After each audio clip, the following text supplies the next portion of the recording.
Oh, yeah. Whoa, I like it. I just couldn't wait for this. Man, I feel like I've been gone forever. I took off a couple weeks. I spent the last week, from week 40 to week 41, just being there, being ready. I couldn't think of anything else, so doing other work wasn't that reasonable. And then, a week ago we had our daughter, and so did George. A little more than a week ago. What's up, daddies?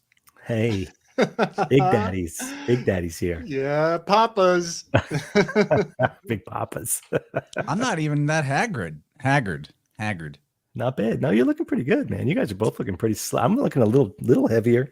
Look at that. I'm a little heavier. I'll admit, I'm a little heavier. It's, but I'm stronger too. Dad's strength, it's real. Yeah, so we're here to just kind of dip my toes back into the water of live streaming, and tell some stories about having babies and being a dad, and also we're gonna get into the old Halloween, Samhain, esoteric, equinoctial, quaternity, incarnation cross, mystic meaning of this very silly holiday that is in the mainstream lost any semblance of sacredness or reverence, and it's all good. But George actually put me on to a book that was a nice, concise little tome about the esoteric truth of the Halloween holiday, and it was great. So we'll talk about that too, and it actually lines up really well with talking about incarnating a new being into the world. So I don't know what kind of an introduction that was. I'm all over the place. I'm just like exploding with happiness and stoked for life. So Slick, George, how you guys doing? Let's start with you, George. Welcome to the Vibrant. Thank you. It is very good to be back. It's been a long time. Had a few invites that I couldn't make over the past few months, and those were sad moments. This is a very happy moment. I wear this shirt on the most special of occasions with me and Petra on here, so I have it on for. Beautiful. This is I thought it was like Weird Al and somebody. No. This is a very special occasion for me. I just got Weird Al on the brain because I found out our daughter has the same birthday as Weird Al Yankovic, and I was like, I'll take it. Wow. Oh yeah, you did mention that. That's funny. We've been sending pictures of back and forth of our new daughters. It's pretty amazing. And this time around, this is number 3 for me, and it's even more unique because the two of them are old enough to they're coming in, they're kissing her goodnight, they're asking about her, and they're making sure she's okay. It's incredible. We had a home birth, of course. Must be nice. Yeah. Oh, it's amazing. We had a home birth, and the older daughter, who's 4, she's like, "You're doing great, Mom," during the whole thing. Incredible, really, like predictably amazing, I guess. I was going to say unpredictable. It's not. We did as predictably amazing as we knew we would. I know you did too, Chance, and I think we made. Yeah, some we're going to tell our birth stories, George. We're going to tell those. That'll be how we kick off. Not to interrupt, but no. It's all amazing. This is intro stuff. George, will you say her name for me? Her full name? Indigo Autumn Lark Mesa. Such a beautiful name. Both of you chose beautiful names. Oh, yeah. I'm so happy to be intertangled in the fates of these children. Wow. Yeah, you're really pretty deep into the fate of our daughter. So we named our little girl, my firstborn, Gracie Gabriella Garton. And I just don't think there could really be a more magical name. Let me get a screen share going here. It's so magical. It's so magical. And you guys, are hitting on notes linguistically that hit so close to my own heart. The remedial virtue of the number 2 personality type, which the old self was a strong number 2. I was a strong giver back in the day, and I still have a lot of pride. But the remedial virtue of the giver is grace.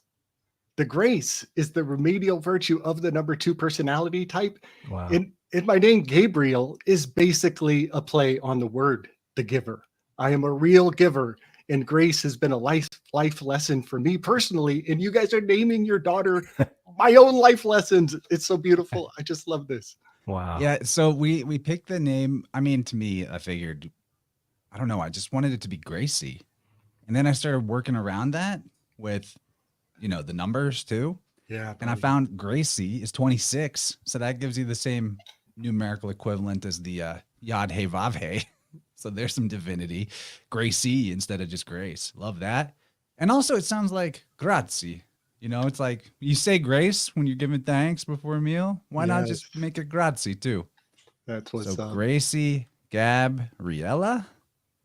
Now the Gabriella, of course, it's got Gabe in it and Gabriel. And it's got Ella, which is the name of this is also kind of a trip. Jennifer's from Canada, right? Moved here 2 years ago and found out after she got here that she has a great grandmother named Ella, who is from Ava, Missouri, 1 hour from where we live. Whoa. So she's got to have like a bunch of relatives out here. Yeah. Just kind of long lost relatives. We're going to hunt for that as we can. So that's where Gabriella comes in, but with one L for the gematria, because when you type in Garten at the end, 77. Boom. GGG. Wow. 777 on the initials. It's like it's off the hook. Totally off the hook. Yeah, and it's cute. It's a cute name. I love that. I absolutely love that. You done any like number mysticism on yours? I mean, your daughter's got a gorgeous name too, and you don't have to get all weird like that, like I did. But No, we will, but we have not. No, not yet. Because to me, whenever I added that up, that was like a clincher moment for me. I was like, oh, this must be the one because it's my favorite one that we've come up with so far. And then look at the numbers. It's just you gotta have one L, Gabriella. I love it, man. I love it. Well, can we put the name in right now? Actually. Yeah, let's do it. Let's do it. Yeah. I want to see. I want to. Brenda says there wasn't all this name pressure 30 years ago. I know, that's funny. That's so true. Oh, the other thing too, Jennifer just reminded me. So Ella is Jen's great grandmother. My great grandmother, I have a great grandmother named Grace. So we have a Grace Garten. So there's a double great grandmother. And then the wildest thing is the first thing I thought when I saw the baby's face was like, you look like my mom's mom. She looks like my mom's mom. It's trippy. And that was kind of my closest grandparent. And all my grandparents were great to me. I love them all, but I was really close with my mom's mom. So thanks for reminding me that. Yeah, there's so much magic. Wow. Let's type it in. Okay, buddy. How do I spell Let's this? see. Indigo? Right. 24. That's a good All number. right. Autumn? Right? Yep. 24 letters in the Greek alphabet. Nice. Right. And there's a third. She's got two middle names, right? Yes. Lark. Beautiful. Oh, beautiful. Oh. Yeah, man. 7. Whoa. 7. Wow. And here's the other Shut the thing door. too. Yours was it was 23, 25. What was the first two? 23, 25? 23, 26? 26. 26, 28. Right. So you had +2 and might have -2 on the first ones. Yeah, 26, 28, 23 for my. Yeah. So there's still like interval of 2. Very interesting, man. Yeah. Dude, so the 7 returns. And we have 3 7. sevens, triple You 7. got the 770 in Wow. yours. That was a trip. You have And now 3 if we're 7s just and doing- G is 7. If we're just doing the first letter initials, Right. I'm already forgetting the L. third. L, right. Lark, right. So cool. 5121. Very cool. Very cool. Nice. I love how you said that there wasn't so much name pressure, Yeah, I Wait, know. That's so funny. but I even think about it like maybe it's even, there was plenty, but now it's like a redonkulous amount because we have gematrinators in every cipher possible and everybody's I like to got just pet keep it numbers. simple. This is the septenary cipher, Right. which is great because obviously it's all encoded. Gracie's all encoded out the wazoo with 7s. And this is Yeah. the cipher of 7s. Totally. Wow. And we had Jenny says, on the morning of going into labor, she was chatting with George's wife, Petra, on the pressure of going overdue because we were 41 weeks. And she said, to give myself grace. Yeah, she And then that did. day, she gets off the call or the chat with Petra and then immediately starts labor. Like literally second she This gets is- off the call. This is Petra, man. She is so powerful. It's crazy. She sends the right vibes at all times. It's unbelievable. Oh yeah. I'm She's so glad to awesome. be around. This feels good, guys. This is Yeah, just complete self-indulgence talk. I know. I don't care at all. This feels awesome. You tell us your labor story, then I'll tell you mine. You tell me yours, I'll tell you mine. We she was very early for her last 4 births. So we expected it to also be a week or so early. That would have placed it right on her birthday of October 7th. So we were kind of hoping for this double birthday thing, right? And an interesting side story is that I didn't get a cake necessarily for the birthday because I'm like, what if I get the cake and set up this whole thing and we got a birth and everything's shot? So I asked for a cake same day, and we met this older woman named Tammy down the road, much older. She made us this cake. She made another one when the baby was born. We made a friend out of this, which was really cool, actually. It's a great area, to meet people around here. So a few days later, she had like an almost, she was feeling it. I didn't do any work. I just kind of sat with her all night. Everything was fine. Then a few days later, she woke up and, things were definitely different this time. So I called the doulas that we had on call. I called the midwife because she was much farther away than the doulas, and none of them got here in time. So we didn't have time to set up we had a pool in here. No way I was going to inflate that thing and fill it up with hot water. Wasn't happening. So she made her way to the bathtub. Things started escalating. And then most magical moment of all time for me personally, I was able to keep my hands underneath and catch this baby on the way out. Wow. What? Incredible thing. Oh, wow. You caught the baby. Yes. And it was the only thing everything, was all her, but I had this moment to myself it was incredible, and we had this. I summoned the baby in my story, but I didn't catch it. Wow. And 40-inch umbilical cord, which is apparently way above average. Are you kidding me? Yeah. That's insane. Our baby actually had a short umbilical cord. So we have like a yin yang going on there. Interesting. Wow. Yeah. So, and there it was. We unwrapped it. It was here, but it wasn't making anything crazy. And it was just all systems go. This baby was just perfect from the start. She's sleeping. The kids are just all over her all the time, and she's already smiling and all this stuff. She has what looks like Petra's eyes, as I showed you in a picture or two that we, throwing back and forth our blue-eyed pictures. And it's just amazing, really. It was, and I'm thankfully it wasn't a long labor. She was, about an hour and a half for the most part. And because the last birth was a much, much, much longer labor. Hour and a half? You mean even active labor? Pretty much. Like there was early labor though. Kind of, it really just sort of. Would you say it was an hour and a half of active labor? She's right here. Hour and 25 minutes active labor. That's insane. Oh my gosh. So since your wife can hear me and my wife can hear me, wives, if you need us, we'll drop what we're doing and Gabe will just pontificate. Yes, when needed. If needed, when needed. Happy to step in. Totally happy. Very cool. Very cool. Very cool. So we're not going to show photos of babies for the sake of baby's privacy, but my baby definitely has the identical eyes to me. It's pretty cool. Definitely mine. Well, that's a good story, dude. So I go to the gym on the morning of baby's birth a week ago, and while I'm there, I get a text from Jennifer. I'm assuming right after she gets off talking to Petra, and she's like, having big feels right now. And I'm like, I'm coming home now. And she's like, oh no, it's definitely not like, it's no alarm. It's fine. Take your time. Right. And I was like, that definitely means I need to come home now. So I get home and she, there's this 5-1-1 rule where it's like contractions 5 minutes apart, 1 minute long for an hour. And that means it's go time, like leave, go to wherever you're going to give birth if you're going somewhere. Well, Jennifer was there like instantly. She was at 5-1-1 instantly. She had this idea like, oh, I'm going to have early labor. We'll watch a movie. I'll do some gardening. I'll putz around. I'll finish packing my bag. Right. No. And my Jen is the sweetest angel of all time. And when she's in this early labor, she was grumpy. I mean, not like bad, but it was like 2 times. Like she needed me to find something and I couldn't find it. And she's like, it's right there. It's right there. How do you? And I was like, this is serious. This must be really intense. But she was completely lovely and incredible during the whole labor. I'm not trying to paint her out to be a bully. She's actually the sweetest woman in the world. So it's just funny that, you know, that moment of it's right there. So we pack up the car as fast as we can, and I take her over to the birth center. It's like 7 minutes from our house.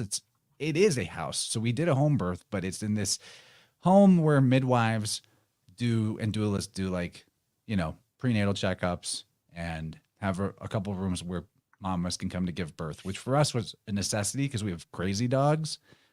And, you know, the beauty of that is that they set up for you and they clean up for you. So you're and they also will, like, you know, especially for us being first timers, coach us through some of the process. Well, they were honestly underprepared because there was a baby storm.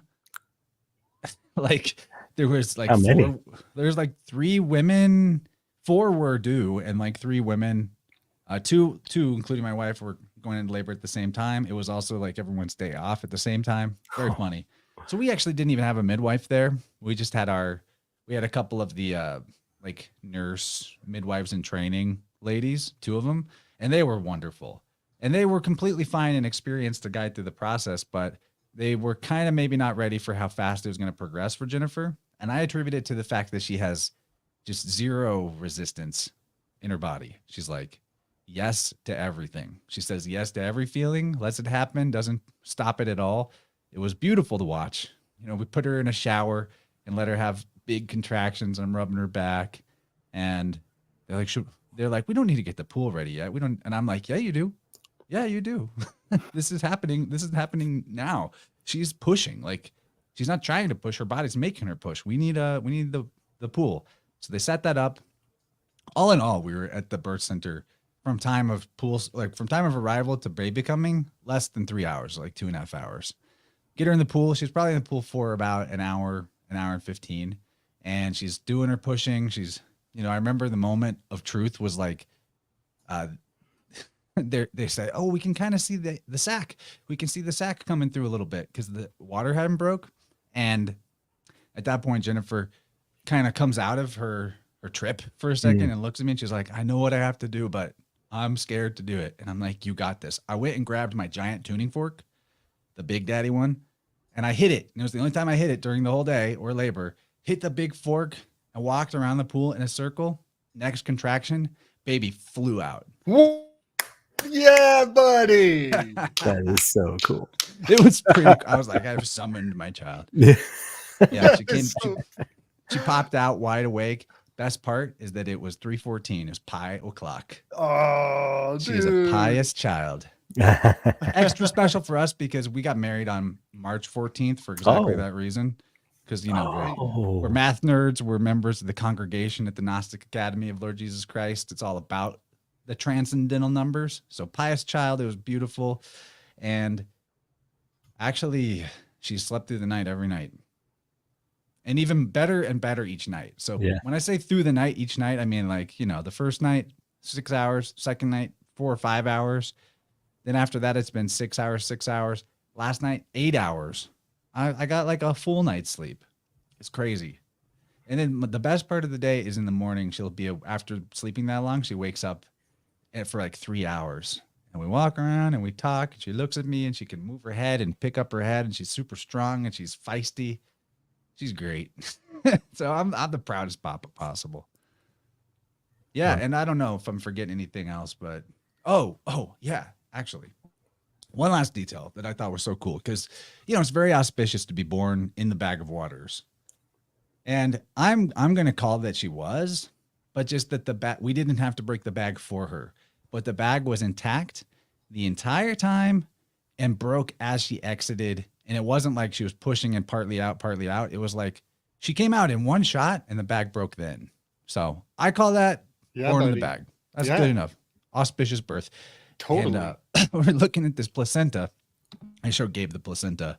I'll let you comment on it. You made great comments, but the umbilical cord, which was kind of short, was actually grown into the amniotic sac in a very unusual way. Like it was grown into it, as opposed to, I guess, how it normally would be. And so that means that if baby had broke her waters earlier, it could have posed a risk, you know, with interfering with placenta's ability to protect baby.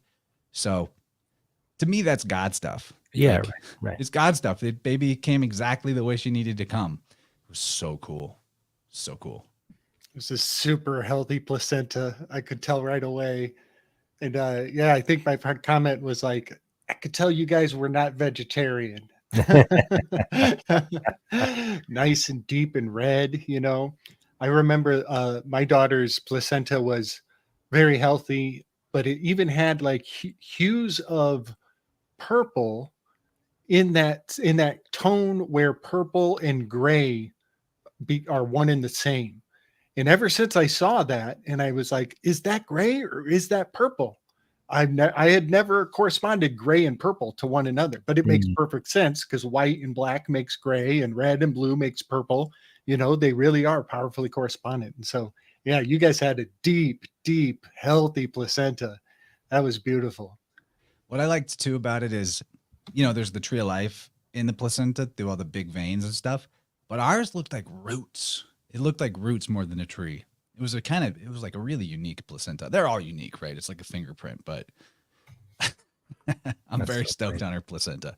And then another thing that was absolute magic, especially about baby's timing, was, okay, so Jennifer's from Canada. Her folks live in Canada. And her mom and aunt, and I'd never met this aunt before, they drove all the way from Calgary, Alberta, to Missouri. And we got to spend a good 3 days with them having fun and hanging out before baby came. And they got to be there along with my mom for baby's arrival and got to be with Jen for a couple days postpartum. So like great timing, baby came right in the middle of their visit, literally the middle day. Genius, magical child. So, and she's in the chat right now. My mother-in-law, Heather, she's cool because she listens to my streams. My mom doesn't really, but my mom's a saint and too busy helping everybody all the time. She needs a little time off for her stuff, so she doesn't watch the stream, but she's still perfect. She's a great mom.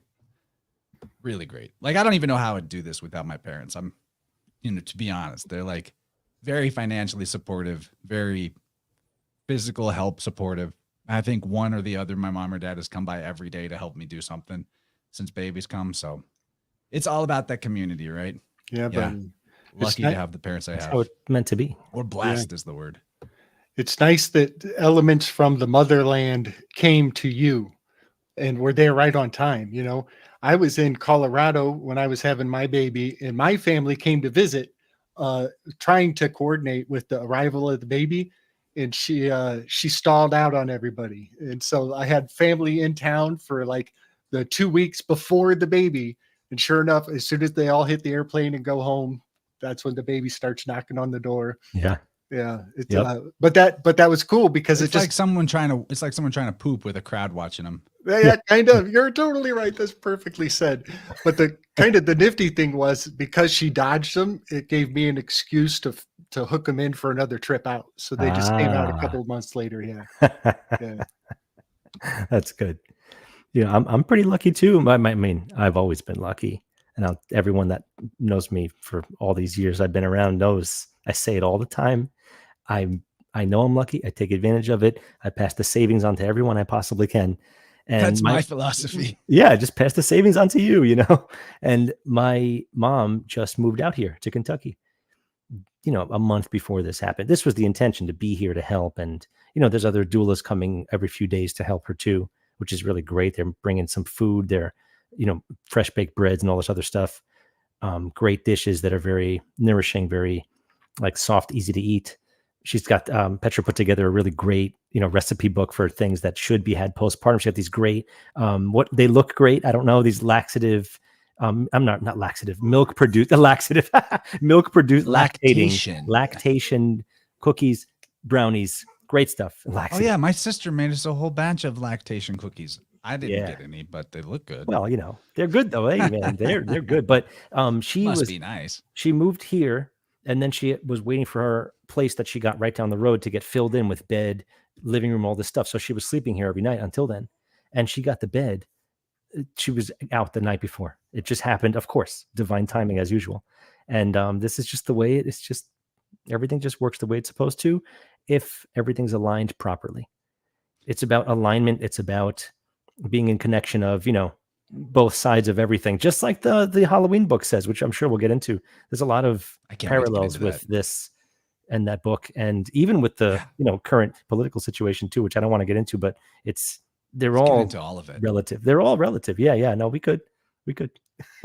But they know, and Petra says that the baby told her the name. We didn't necessarily choose Indigo.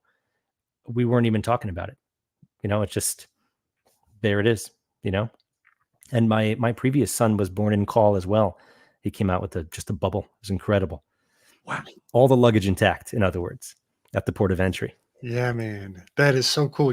Guys, that's what they call that many things. It has so many names. The of the higher calling, a man of the veil, the man of the cloth, but it's also the cornerstone to the shining.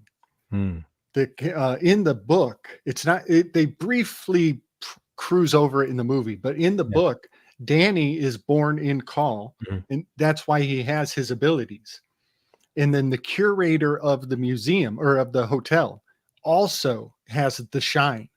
He is also born in Call. And so, yeah, that is so significant. And some of the culture creators have really rooted that into our entertainment and our mysticism, into our mysticism. Well, it's the ark. It is the ark, buddy. It is the ark. It's so sacred. I love that the umbilical was like woven into the placenta for you guys. That's cool. Yeah, I bet like all of these things probably have names, They probably had names, different signs and auguries associated with it, along total auguries. Totally. Let me see. I gotta ask. It's so fascinating that George had the 40 centimeter and you guys had the shorter, it's like a yin yang. 40 is quite a number itself. It is. Around this whole idea of like incarnation. Right. Homosexuality check wants to know, did y'all keep the placenta? We did. Haven't decided what we were doing with it yet. I'm leaving that more up to Mama, other than to me, what mattered is that we honor it and respect it. I already made peace with it, blessed it, and received blessing from it, like in the moment. Gosh, I mean, I cut the cord. That was intense. Also, Legs over here and Buffalo, almost said y'all's real names. Probably wouldn't matter, but they had a baby earlier this year too. It's the baby era, as Jin says. They got a little dragon baby too. He's super cute, little baby Daniel. I've been exchanging baby photos with about a dozen people who have newborns that are my friends. It's crazy. It's blowing up right now. So everyone's like, not everyone, but the doomers and black pillars and the whole political situation. They're like, we're not making enough people, and I'm too busy complaining. Thinking of like a Nick Fuentes type. I'm too busy complaining about every other like race and demographic sucking, and being on my Catholic high horse, but I'm not actually making any humans myself. But we're being replaced. Replacement theory. What I see is the greatest people I know are having babies left and right. I went to the Bertaria Festival. I'm drinking this drink called Yes Honey. It's an apple flavor, apple honey beverage, just lightly carbonated, made by a bear who is local to my area. And it's the most delicious beverage ever. But so shout out to the Naked Chicks brand. You can find it in stores around Southwest Missouri. Anyway, there were more kids than adults at the Bertaria Festival this year. And those are all the greatest people you'll meet. Homesteading, homeschooling, awake to gravy, not sheeple. So there's a replacement going on. My theory is that the tide has turned for greatness to rise. That's what I feel like. It's like the retards at the DNC getting their balls clipped in a Oscar Mayer Wiener bus during the convention and being rewarded with a hot dog for having a free vasectomy. Right. Look what I did. Yeah, great. You guys can keep doing that. Right. I'm actually into it. Like, I thought eugenics was evil. Now I'm like, actually, it's kind of just an automatic process. Like, we don't even have to control it. It's nothing to worry about. It does it on its own. It's like, oh man, it's real. It's the dink, right? The dink generation, double income, no kids. Yeah, buddy. Whew, that's a tough one to stomach, man. But they've been convinced that it's all right. So what are you gonna do? Well, it can only last one generation, so no big deal. It doesn't really work, does it? Yeah, good point. The antinatalists, right? Antinatalism. It's a kind of a strange thing, this that theory, Chance, that it'll only last one generation. And this is controversial, and we don't have to go into it, but you would think the same thing would apply to homosexuality. Mm. You would think Well, it has to be homosexuality would breed itself out as well. Well, that's why it has to be marketed, right? Isn't and, that and something? kind of, but it also has to be kind of inflicted. And also, I think that a lot of times it's not a complete binary. Right. I think That's a lot of people go that way and they come back, or they are on the surface, they're the straight persuasion, but then, on the shadow or in the closet, they're doing the other thing. And it's like, you do you. My only thing is, I don't think it should be celebrated in the public because it's not fruitful, and it leads people to feeling unfulfilled potentially. And but in, privacy of your own home, whatever. I just read the symposium. I had to slog through all kinds of homoerotic. Yeah, you did, buddy. It's rough. I mean, but they at least treat it like, they still treat it in a sacred way in that. So I think it's just the big pride circus part of it that is so damaging, really. Right. And that's why I'm into the idea of just making it not in the public. Yeah. You can't control people's lives or who they're attracted to. And I don't even think it's in and of itself sinful. I just think it's about fruit. Is it fruitful or not? And I think we should celebrate what's fruitful, and we just shouldn't push on people, like persuade them in the age before they even know left or right or who they are, that, they're one thing or another. That's what's messed up. Because once you get that identity, it can be hard to shake identities. Totally. But it's not even really you. It's like everything's a choice. I find that in tuning all the time. You always have a choice. What gets me is the way that the narrative implodes on itself intrinsically when we are asking, is it nature or is it nurture? And then we go with homosexuality as an example. You put it in the equation, and the equation implodes because homosexuality cannot be transmitted through genetics. Right. Only heterosexuality is transmitted through genetics, because transmitting genetics is heterosexual in its essence. And so it's more epigenetic, maybe. Yeah, it's a fascinating thing to just state that it's like the one exception to it cannot be transmitted genetically because it's anti-genetic transmission in its foundation. It's kind of fascinating there. I reckon we just have a completely backwards idea of genetic and hereditary transmission altogether, honestly. Oh, but that's a side weave. On that note, L. Ron Hubbard had this really fascinating prescription for obstetric practice, and that is that he recommended, and I think the Scientologists are kind of militant about this. Like, they'll go into another hospital and make the other hospital accommodate this, and that is that when the baby is born, they don't want any other sounds stimulating the child for the first few days. And the only sounds that is imprinted onto the child is the sound of father and the sound of mother. And that little nugget of technology is so potent. It is so potent. And I have heard rumors, I don't have these receipts, it was just floated across my dashboard long ago somewhere, that Scientologists are known to eat the placenta, that the mothers eat the placenta to transmit the full estate onto the child, which kind of tells me that the Scientologists have been on the super soldier program a lot longer than we'd ever imagine. Sure. And, this is something that we had our doula do for the last birth.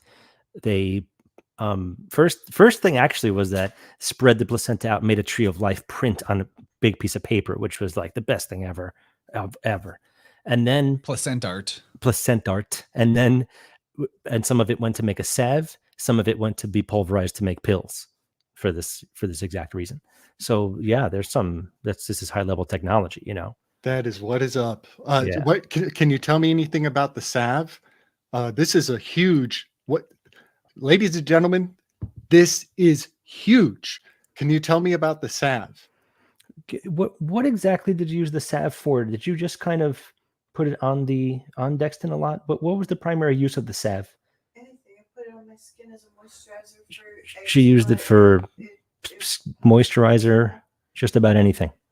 And around the baby when spots that looked like they needed it, just all the time. It has like Essential oils in it also, so that it was, calming and soothing all at once, but it had the power of, what, the whole time, man. Yeah, man. And knowledge you won't get in college. Was it pulled from the mucosum? The invisible college, though. They got that knowledge. Indeed. No, I'm not 100% sure, and I would be glad to ask the doula exactly what she made this from. Do you know exactly where the essence of it went into the salve? Do you know what it was? Was it the same pulverization for the pills, or did she use the meconium? Like what? Meconium. No. Wait, meconium is no. Is that the word you used? Meconium is poop. Myconium. It's the poop. That's the like no. sticky. What's the word you said? Meconium. Empty when they first are born. Yeah. I got to see. My baby got that all over me when I was holding her for the first time. When she first came out, she pooped instantly. Nice. Get that out of me. So something I've learned, fellas, is that the London, the British Scientific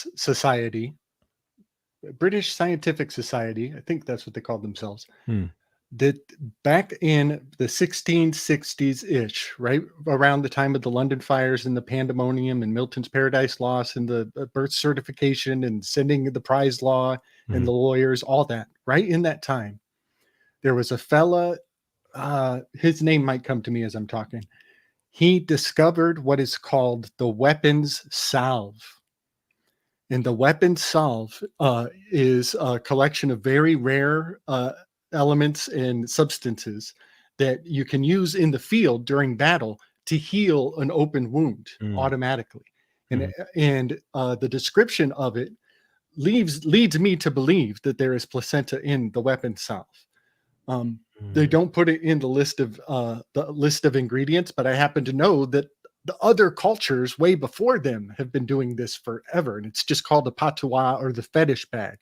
And it's also the little Dorothy bag that bagpipe wearers keep with them.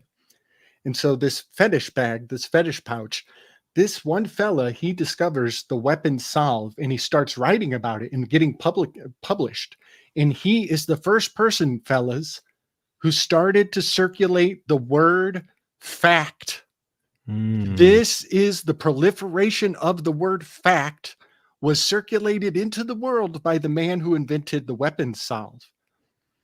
And the weapon salve has placenta in it, but I think it also has maybe I think they use mustard powder because all right, let me just see if I can infer what you're implying here. Yes. Placenta theft at the hospital. Placenta goes God knows where, equals sympathetic magic resonance weapon for life against that individual unless they become conscious and reclaim their authority over it. And spiritually. It is rooted in the word fact. Yikes. We have turned all the facts into fetishes. But the problem is you can't make a fact. You can't create a fact without an affidavit.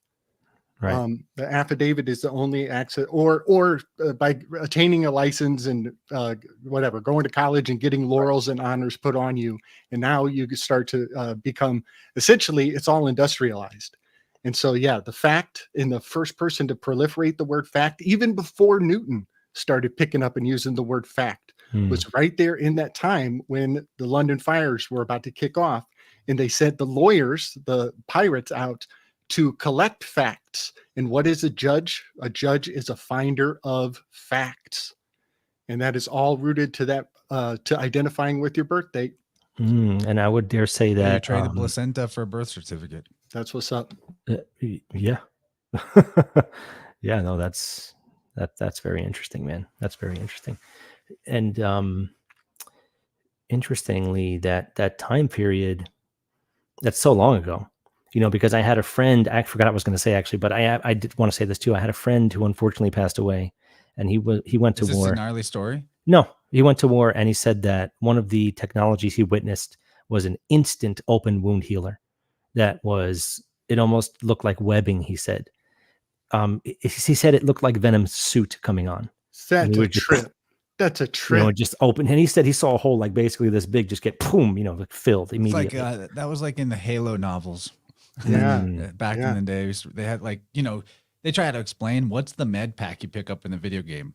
And it's this Right. biofoam Right. that just like expands in the open wound cavity, which creates the pressure and stops the bleeding. But then it's also like an organic material and a growth accelerator, or who knows, stem cells in it. But That's a trip. I remember but the I feel like guys. that technology has got to be pretty advanced, but why would that be in a hospital when it's probably pretty cheap Right. and actually fixes things, and that's not very profitable, right? Right. So War term. I'm sorry. Wait. War term.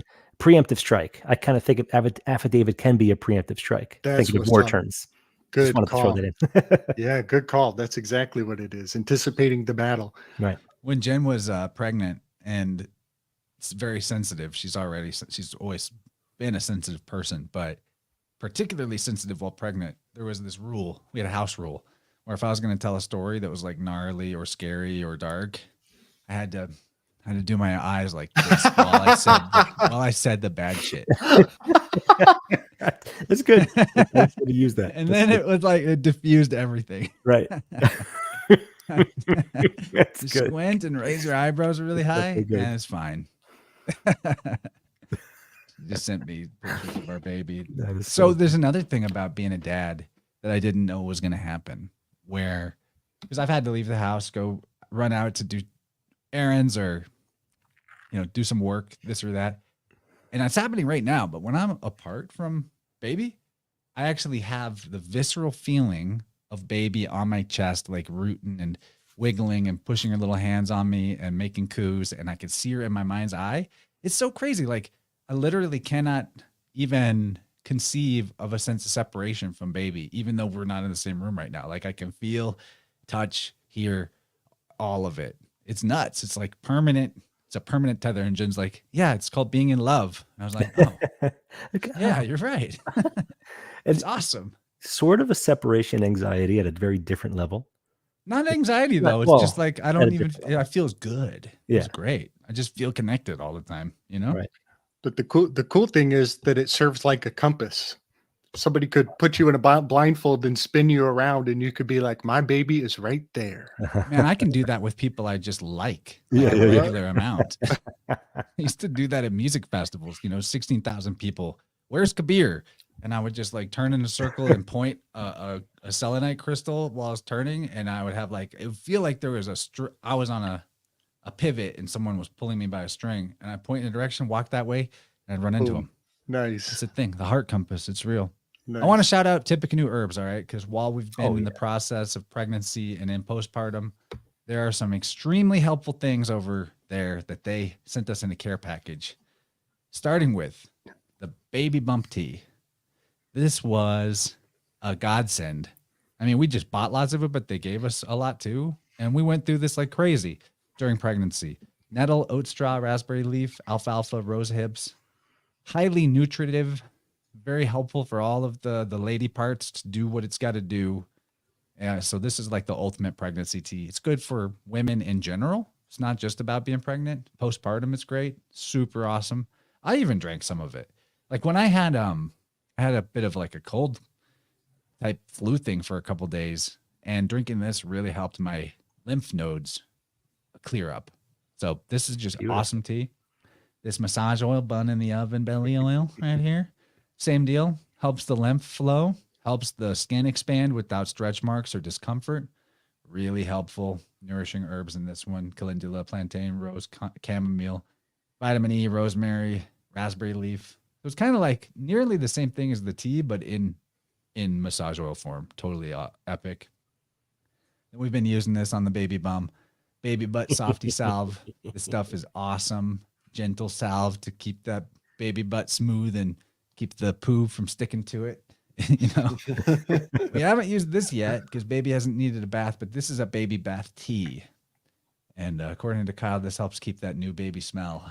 You boil this up and add it to the water. And they've sent this like, postpartum stuff for Jen as well. Milky Way tea helps the lactation happen. So anyway, there's all that and a ton more if you're not pregnant or about to be. That's okay. There's lots of good stuff on Tippecanoe Herbs, all handcrafted, mindfully made, wizard stuff. Really amazing. And Kyle and Serena are having a baby in a couple months. They're Wow. not far out either. It's the baby Amazing. era. So support them using the InnerVerse coupon code. I also recommend over at Family Fungi, because they also sent us a nice care package. They've got quite a few things too. I don't have a coupon code for them, but it's all right. Check out Family Fungi. They have some stuff Tippecanoe doesn't and some overlap. But we got a care package from them, the All Mother tea, Don't Gripe tea, a Sage Energy tea for dad. It's been awesome. Also really like the Up Dog tea from Tippecanoe. And then speaking of people that sent us kind gifts, your lovely wife sent us a care package too. And we just appreciate it so much, man. The love is crazy real. While I'm on the shout outs train, Rick Bonner, Pennsylvania, sent us a very generous donation for our new baby, as well as Stacy P sent us one. And very cool. recently, Jared Poole, one of our co-members or good birds over at the Gnostic Academy, sent us a super healthy, generous donation for our diaper fund. He's got a couple of beautiful daughters too. So I'm probably forgetting people, but I just got to say thanks to all the donators That's out incredible. there. Like Topher was right. The baby comes with a bag of gold. It's like God is just ready to fill the gap of like, oh, you have increased needs? Well, here you go. It's That just is- showing up. That is exactly right, man. So true. The universe provides right where it's needed. That's why I like the conception, by the way, of the cosmos and God as one, because then you can just say it interchangeably. You know, it's the same thing. But for like the sort of new age persuasion, you say the universe to try to tiptoe away from a religious connotation. But, you know, what about just acknowledging the divine intelligence that is orchestrating all that, the mind of it? Anyway, I don't care if people say universe or God, but like in my mind, I just switch back to God, but I also mean universe. It's the same. So, Chance, I want to tell a story from my Bullet Man training that might lead us into the Perfect. Halloween. Segue us, dude. I And then like we'll have segue. George Yorgo. I like to call you Yorgo. It's Yorgo. more fun. Baressa. Then we'll have you introduce the Coon book too. So Yeah. Oh, yeah. this then that, I'm gonna mute and just chill. I'm like Right on. I'm too excited. You know, I never really, until I just made that slip of the tongue, I never really corresponded Hollywood and Halloween. It worked, didn't it? It It's worked. right there. I mean, even the ween has a double vowel. Yeah. And the yeah. wood has the double O. Yeah. Wow. Also, a ween is a name for your wood. Yeah. Totally. Totally. It's your hollow wood. Wow. So yeah, I was talking to Chance before the show how I'm a little embarrassed to be this old in my life and only now catch on to the significance of how elections are made by design to correspond to All Saints Day, Dias los Muertos, Halloween. And if you study what day is election day and why does it adjust through this week, it's making its adjustment mandated by this Catholic observance of death. Yep. And it just blows my mind how ceremonial we are. And even the word cera has much to do with wax, memory, imprinting, carrying knowledge from the ancestors and reenacting it. Like the word in Latin, celebre, is to remember, you know? So when we celebrate, we are commemorating these rites. And so in a strange way, I just want to make this claim that after multiple generations of doing Halloween and the theatrics and the kids and the stress and the scare and the sugar and the drugs, the three free-floating drugs in the street, and then there's this weird hangover ceremony on leap years in particular that we go and we ask for a hero. We go elect a hero to come and wash out these streets and put things back on track and maybe get us on course so we can give thanks for Thanksgiving and whatever and get on for the hardest times of the year. That's the other time. And the other thing is or a scapegoat. We're either getting a hero or a scapegoat. yes, It's 50-50. That's so true. That's exactly right. And then it's set up in the timing of the year that we're about to have all these feasts and all the family get-togethers, which is funny because there's actually 3 things you don't talk about at the dinner table. It's politics, religion, and everybody forgets that the reason you don't talk about politics and religion is because they share the common vernacular of sex. Politics and religion are completely erotic. They're very erotic at their root, but nobody likes to talk about sex around the dinner table. So let's just keep politics and religion on the same category. So, all right. It's not a round dinner table, is it? So yeah, I really, the pharmacos and the pharma. Yes. I heard PK saying that pharmacos is also a scapegoat. It is by definition. Yeah, buddy. Yep. And he's a scapegoat because I always point out that his back is turned to us and he's walking away from the other 12. So he's literally, his body posture is enacting escapeology.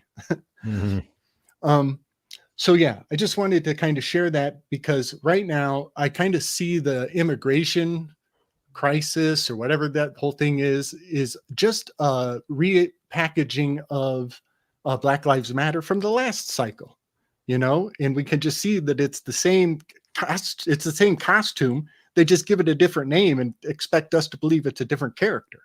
So I just wanted to share some of my revelations around how Hollywood Halloween is priming us to beg for some external salvator.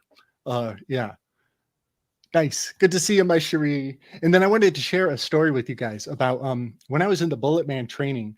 This was my first time actually going live with blank rounds. Because usually we would just play with like an empty gun, or sometimes there's a laser on the end of the gun that when you click the hammer, the laser actually shows you where your bullet would have landed. So we're doing firearms training with a gun that has a laser beam. So we're basically clicking at each other, like click, click, click. And right. It's not really, there's no adrenaline, it feels silly. You're still pretending. Well, this was the first time in the scenario where I'm actually going with blanks and it's gonna go bang. And I'm a Z Bruja for Halloween this year. I'm a Z Bruja. So my first scenario, and this time, and it's a blank, but this gun is gonna kick when I go for it. My scenario is I'm walking down the street. I got carry conceal. I'm totally legit. I have every right to be here and I should be feeling safe. And we're in a huge air hanger dojo. It's very spacious. And so I'm about 30 yards away from my assailant, my scenario assailant. And it's Peyton Quinn. He's the guru of gurus in this art. And he comes walking out from the bathroom and he's given me the drunken assailant treatment. And I know some of these scenarios, we have these little characters that we go into to mug people, to literally mug them with a different character every time. But I've never seen this act done before. He comes walking out from behind the bathroom and he's on that swagger and he goes, whoa! And he pulls his gun out and he rips 3 into the sky. Bam, bam, bam. And I almost pissed my pants. He just shoots 3 times in the sky. Bam, bam, bam. And I drop down to one knee and I actually pull and I point my gun at him. And I say, drop it right now. Put it on the ground. And he looks at me and he goes, I'm gonna kill everybody's ass. And then he starts to point his gun at me for the first time. And I'm going to pause the story right here. Because I did not have permission to shoot him until he said the sentence, I'm gonna kill everybody's ass. Up until he displayed intention, up until he displayed his intention, he could have been a new grandfather. He might have just found out that his daughter's pregnant and he's going to have a baby and he's walking outside and boom, boom, boom. We're going to have a baby. Yeehaw. Get the beers. This round's on me, everybody. and I would have been a real dick to just burn him down in that moment. And so that is the kind of scenario-based training that we did up in the Bullet Man facility. And I just want to mention that because that was exactly what I thought of when he came out and shot 3 in the sky.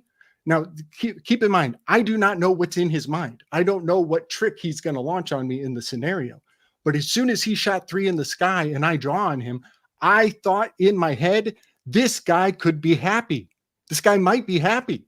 He's not necessarily pissed. And because bullets are flying doesn't mean I'm going to die anytime soon. And that's why I was able to point at him and tell him to drop it. But I had no reason to pull the trigger yet until he said, I'm going to kill everybody's ass, and started pointing towards me. And that's when I could click. So I There's just went, more than one kind of madness. right. Madness goes both ways. Yeah, but it's kind of funny because that was what was in my mind when I didn't shoot. And that's what he told me was in his mind as an actor. So it's like somehow he psychically conveyed the exact obstacle that I perceived as his potential killer. It was so psychic. It was so pressurized. So yeah, I just wanted to share that. Pretty wild story, isn't it? It's not always all body language. Right, You right. do need to Now, if hear that had been something. real, though, you have to do this while you tell it.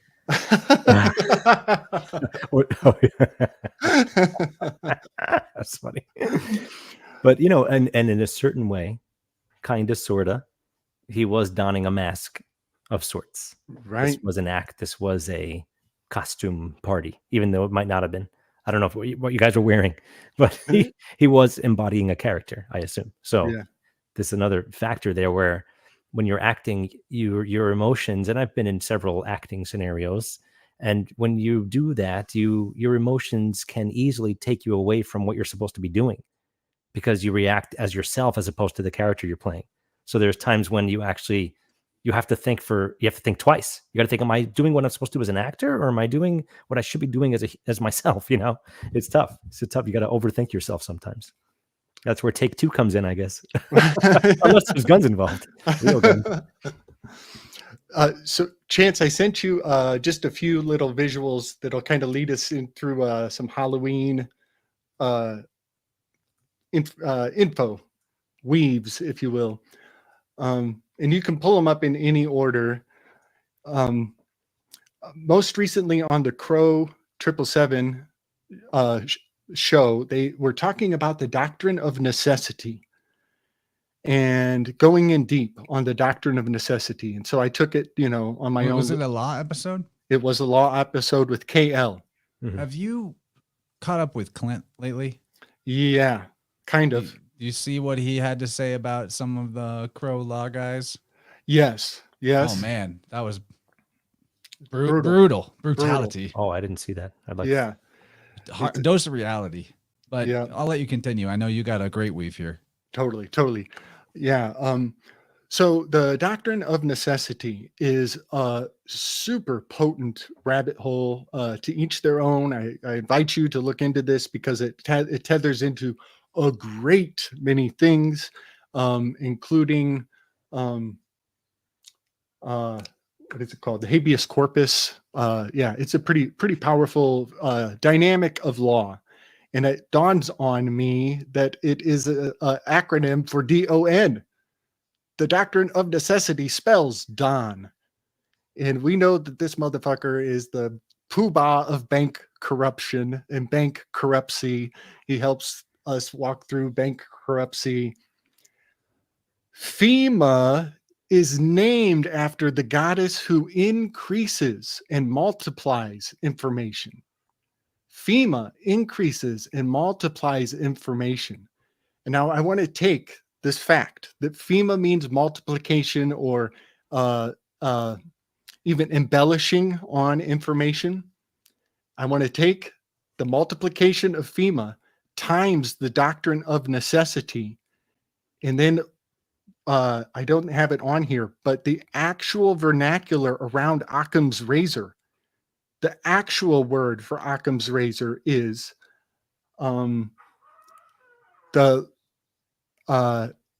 we need not have extra entities beyond necessity. To have Occam's razor, to be parsimonious about your theories, is to say that we should not exceed that which is necessary. We should not multiply beyond necessity in our search for truth.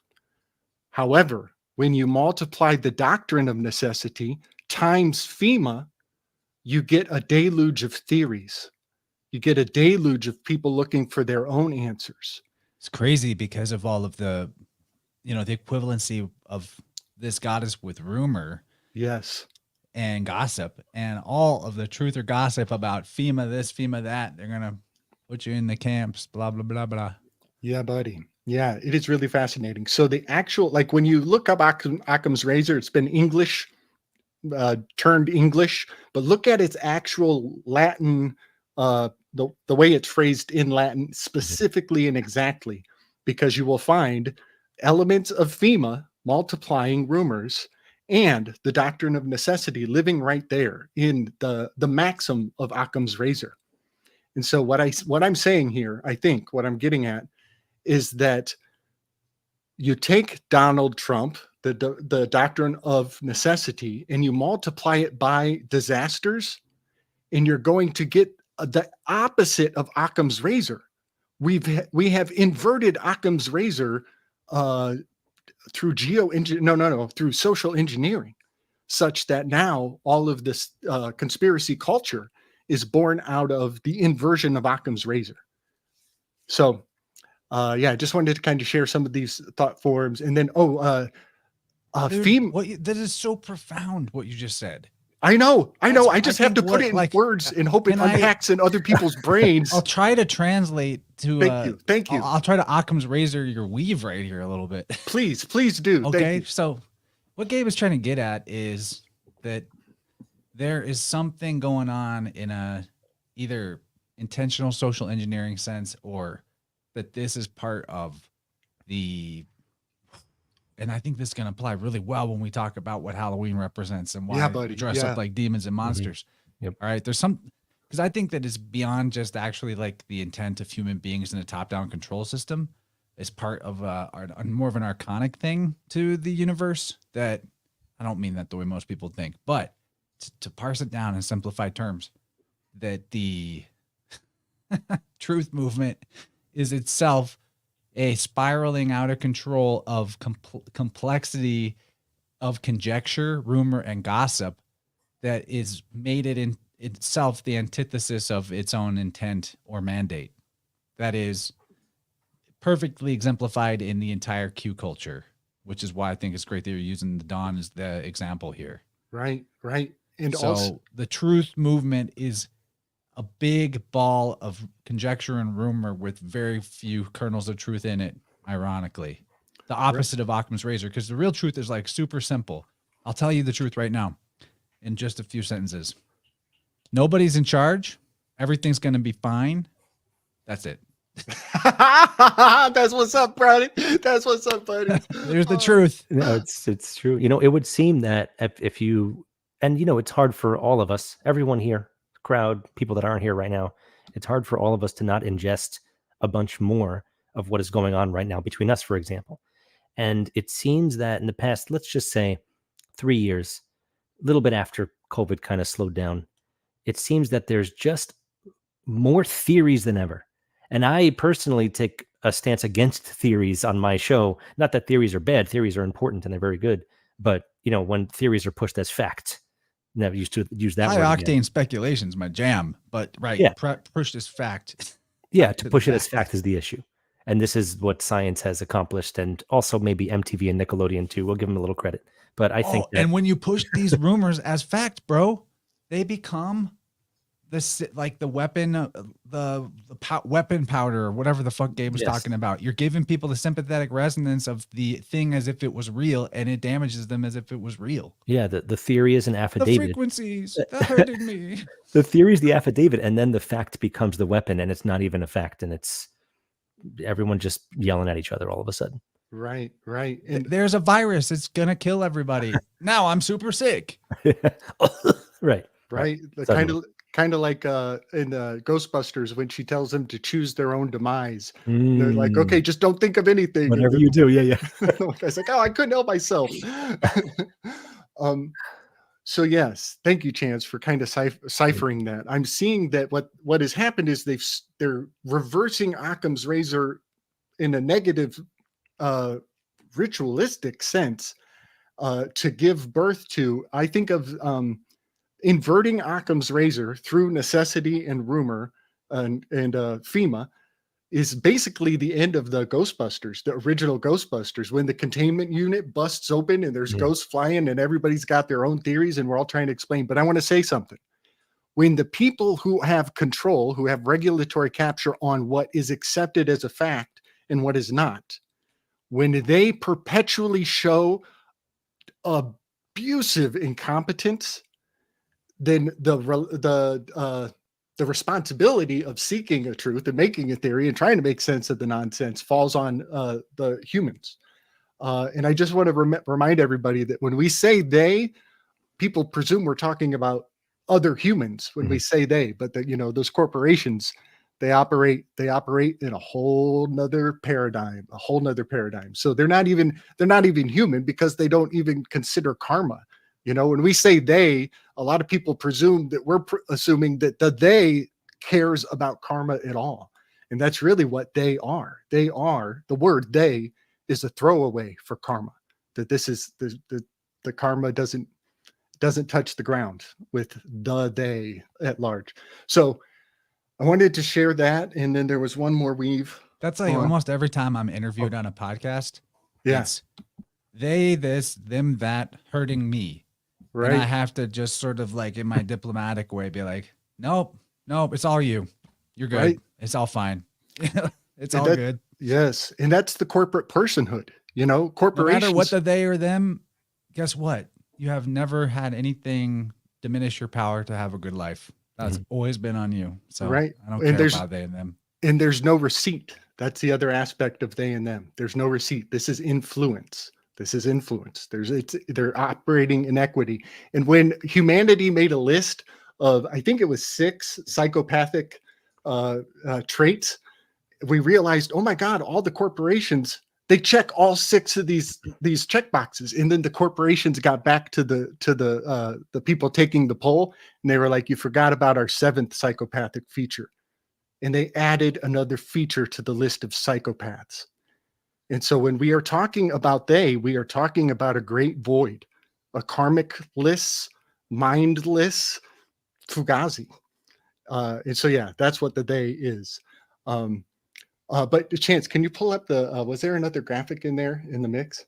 Gabe, I have a request. Oh, yeah. Can we hold the phone on that? I'd really like to pass the stick to George, introduce the Kuhn work and his thoughts on that book and on Halloween. And then I would like to talk about some of my thoughts from going through that book too, because it's going to tie into what you're talking about. Yeah, but I really would love, since we're on fire tonight, I would really love to leave people with like the esoteric knowledge of Halloween, since that's tomorrow. Like, it's fun. Well, it is tomorrow, isn't it? We're talking about this book, Halloween, A Festival of Lost Meanings, from Alvin Boyd Kuhn in 1922. And I also highly suggest the very short esoteric structure of the alphabet of his, just great. Yeah, his books are very quick reads, like a day read easily. Yeah. And of course, it's stuff from like 50s public domain. You can pull it up in audiobook form on YouTube for free. Right. Like and the Halloween one's like a 2-hour listen if you don't want to read. Sure. But I kind of recommend reading. It's pretty short, but yeah, sometimes reading is good because he puts a few words together that you might want to reread the sentence and make sure you knew what actually just happened. And it checks all the boxes, but I think much like Manly P. Hall, he has these what were called pamphlets, I guess, for the time period, something tiny and very impactful, much like my own book, World War U, which is very tiny and impactful. But one thing to really draw it all in to what I was thinking about what you were just saying is that we can tie this into birth very quickly. It's very easy to tie it into election madness and all this other stuff. But we can tie the concepts in this book to birth as well, because one of the main topics, whether he actually meant it or not, because it kind of comes in waves and doesn't really necessarily tie it all together, is that there is the spiritual and the physical. and that there is a complete disconnect, whether it's from religion or science or politics or whatever. And I feel like one of the unfortunate successes up until maybe very recently, hopefully we can approve of this, is that they've convinced people that birth has no spiritual essence whatsoever. And it is just a physical thing. And it's just a medical emergency. Medical emergency that you need to go to the hospital for. And a bunch of men will tell you what needs to happen. Don't push. It's crazy talk. And Halloween, as this book will clearly show, and well, maybe not clearly right on the first read, but there is a very large amount of spirituality that has been lost for many of the demarcations of our year based on what happens in the sky. And one of the clearer indicators is that this isn't a solstice, it's not an equinox, but it does happen 40 days after September 21st. 40 being a very important number, of course. Religiously, 40 weeks, you name it, 40 has its implications. And of course, the very next day being All Saints Day, and then of course the election stuff. So it really does tie into that too, which is incredible. But one of the main facets of it, he mentions a costume. It's very brief, actually. And I also wanted to mention that he mentions the broomstick, because you were talking about cleaning the streets. Yeah, I thought I might just read that whole section. Oh, you should. There's a couple sections I thought I should just read. The first time I was on your show, we both had snippets of simulacra and simulation ready to go, and we didn't even talk about it. And now we both have like snippets to read from this book. It's kind of cute. I'm not going to actually say we never planned that we were going to talk about. I didn't tell George we were going to bring this book up. He just shared it in his Telegram chat, and I was like, I'll take that. And then as we're starting, I'm like, we're talking about Kuhn. Last minute gravy. Yeah, no, you should read that spot. I think that's a good. I have it marked in case we lose the page. But you had mentioned cleaning the streets, and he mentions the broomstick on the witch, representing potentially the broomstick that Hercules may have used to clean the Aegean stables. And I thought that was a very interesting way to mention that. Very interesting. But maybe I will read one little moment here, because I think that it's definitely worth mentioning. Let me make sure that I don't overread. I'm going to read like 4 or 5 sentences here, because this is from 1922.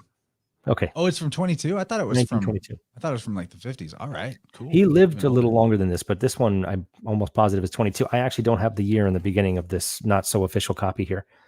But keep in mind, this is 100 years ago. When medical science speaks of a balanced mind or an unbalanced one, it seems not to have in view any definite force in relation to which it is in or out of balance. We are left to assume that it is evenly and harmoniously balanced with itself, or with forces that flow through it. There need not be this indefiniteness. The duality that is basic to all life tells us with what element or force it must be balanced. It must equilibrate its working with the bodily energies of animal consciousness, that is, with sense and emotional desire. Against these, the soul does battle with its weapons, mind and spiritual will. These higher faculties are not to crush, but to control, order, and utilize the 2 lower forces to promote the interest of both sides. The balance is between soul and sense. The conflict is not to terminate in the victory of one and the destruction of the other. It is going to eventuate in the wedding of the 2 when they have learned to like each other well enough to harmonize their opposing forces in equilibrium and stabilization in complementary fulfillment of the functions of both. And this kind of is what I was getting at, is that there are 2 very important sides to every single corporeal or whatever you want to label it story. And we can find ourselves as above, so below very easily, as long as we embrace both and don't make them compete, which leads into our election madness, as we're always fighting, Coke versus Pepsi. A lot of costumes, a lot of professional and spiritual garb has 2 sides, 2 different colors, black and white, for example. And it represents this, and costumes can do that too, even ancient ones. So yeah, it's a pretty cool book. It really gets. I want to first remind everybody, because I was off the air while this was going on, but the Internet Archive, archive.org, it's back. Right. Interesting that the Wayback Machine would be attacked right before an election, so that we can't reflect on what maybe somebody said, previously. I was really bummed that I couldn't get to some of the heady old PDFs that you can get on the Internet Archive, but this is my first time noticing that it's back up. including this work and all kinds of other stuff by Kuhn and other incredible authors that's public domain. So learn your lesson, or I'm telling myself, learn my lesson. If there's a book you're even like glancing at that you're like, this might have information, download that PDF, save that offline, just build your own archive, because this stuff is not a guarantee, even though it's quite amazing that we can access it through archive.org and other sources. So thank God for the Internet Archive. It is back up.